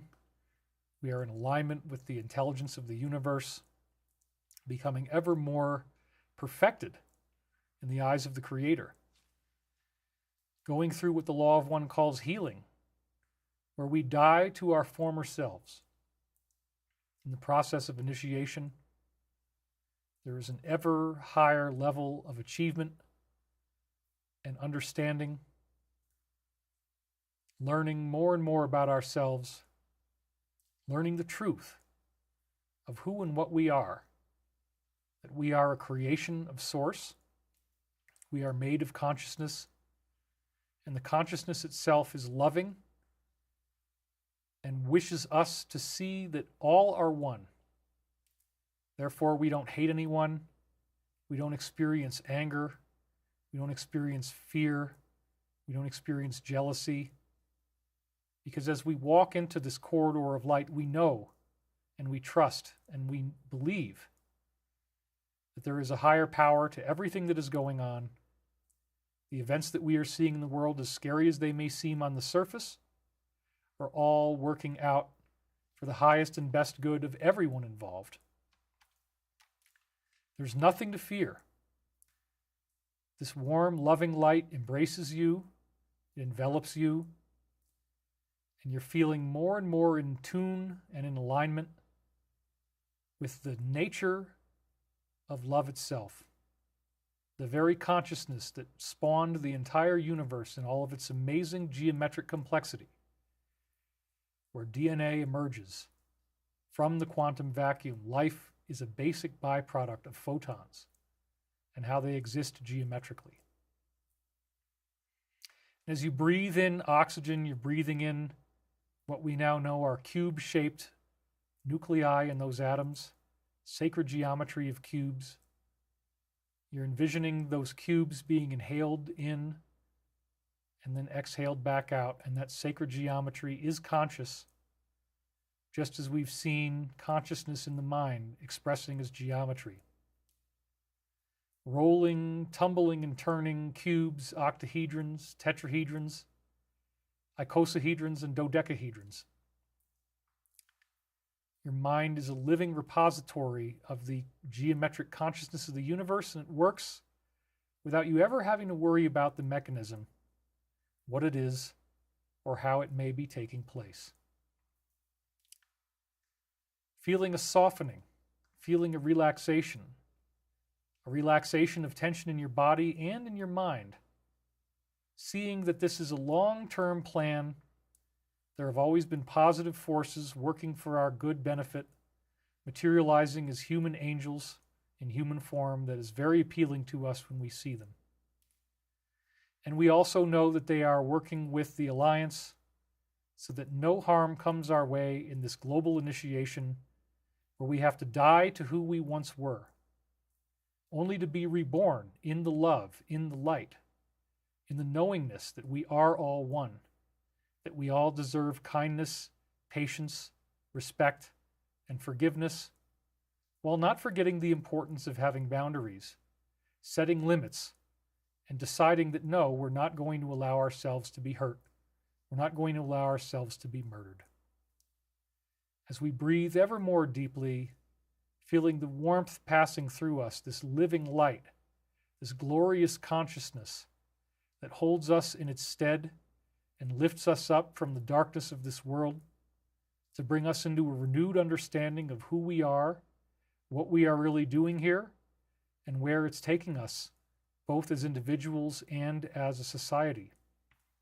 We look forward to the releasing of the forbidden technologies, the unveiling of many formerly hidden truths.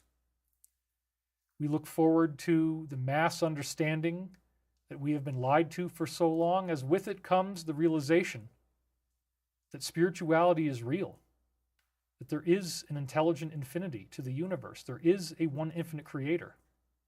We are created from its consciousness, from its own thought.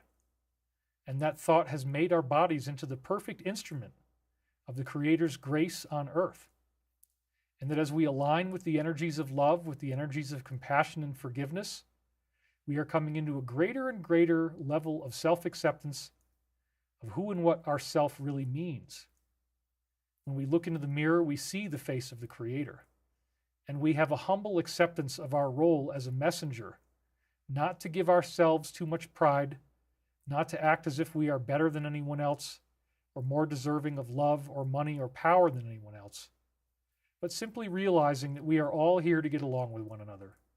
We are all here to share in this glorious ascension that is taking place, as the very last post said, post 4966, protecting our DNA, expanding our DNA with our breathing, and working through our ascension in this global initiation that we now face. Each time that we become more accepting of ourselves, more forgiving and patient with others, and more aware of the grand plan that we are all here to fulfill, we are stepping closer and closer to that glorious moment when we will take on the garment of light, the robe that is given to us in the promises of the ancient teachings, that we will become like the Master Jesus himself. As it says in John 14:12, as I do these things, meaning ascension, levitation, telekinesis, healing, so shall you do these things and greater things, for I go unto my Father, Mother God, as the original Aramaic translates. This Father, Mother God is not an illusion. It is not a hoax. It's very close to you now as you feel its presence and as you breathe in pure white light, reflecting on this radiant light, seeing its presence, knowing that this is all there really is in the universe. This pure white light is aware, it is conscious, and it has no form. It is formless, it is timeless, and it is foreverness. And it is also who you really are and who you are inevitably returning to stage by stage as you go through your own ascension. For you are the light, you are the love, you are the one infinite creator And so it is. Amen. And now breathe your way back into the room. I want to thank all of you guys for being here. Wiggle your fingers and toes. Oh, we lost about 1,000 people, but that's okay. There's some people who don't really like meditating. But we still got 4,500 people. That's amazing. You guys are so awesome. Thank you for being here. How much time we got? 3 hours, 39 minutes. Yeah, we need to end it pretty soon. Sugar Bee says, you don't have to watch if you feel that way. The 7 books, Diana Moulton says, the 7 books are beyond awesome. If you've not gotten them yet, it's more than worth it. And then somebody else said, I was just ascending until he ended it. Please turn off the ad during meditation if you can. It seems wrong somehow. It's probably why we lost a lot of people. Sorry about that. There's nothing I can do. They are based on a random metric, so there's really nothing I can do to control that. Do you know about the meaning of 144? I've been seeing that a lot more recently. Kwang Hong Chan said that. Yeah, that's the 144,000 fishes in Jesus' net. There's a lot of really cool numerology, 12 times 12, the law of squares. I could do a whole dissertation on that. We don't really have time for that. Gary Hyder Music says, historical times indeed. Thank you so much, David. Government Corp Watch 1000. We support you, David. We love you. We're on board. Let's get them. Dolores Konya says, thank you, David. Blessings. Louise Porter says, a million thanks, David. Lewis Paul says, good one minus the ad, but still good. Again, I'm sorry about that. That's just kind of what we have to deal with. Part of the game. Cha-Cha Nico says, I just want to say I love you, David, and donated. Thank you very much. There's the donation going by. So yeah, you guys are awesome. Thank you, David. Cheers from Argentina, sending lots of love and light. I'm waiting for a human to have a relationship with, says Lola Beltran. Jane Baden says, thank you. What a great show. Yes, 2 ads popped up during my meditation. I wish there was something I could do about that, but I really can't. I apologize. Made with Junk says, I keep seeing 444 and 4444. Listen to the light language meditation. It's great. Thanks, David. It's really getting exciting. How many thousands of years have we been waiting for this? Yeah, it's a long time. So anyway, this has been awesome. You guys are awesome. I want to thank you for being here today, and we will see you on the next show. I'm David Wilcock, and I am signing off for now. Thanks for watching.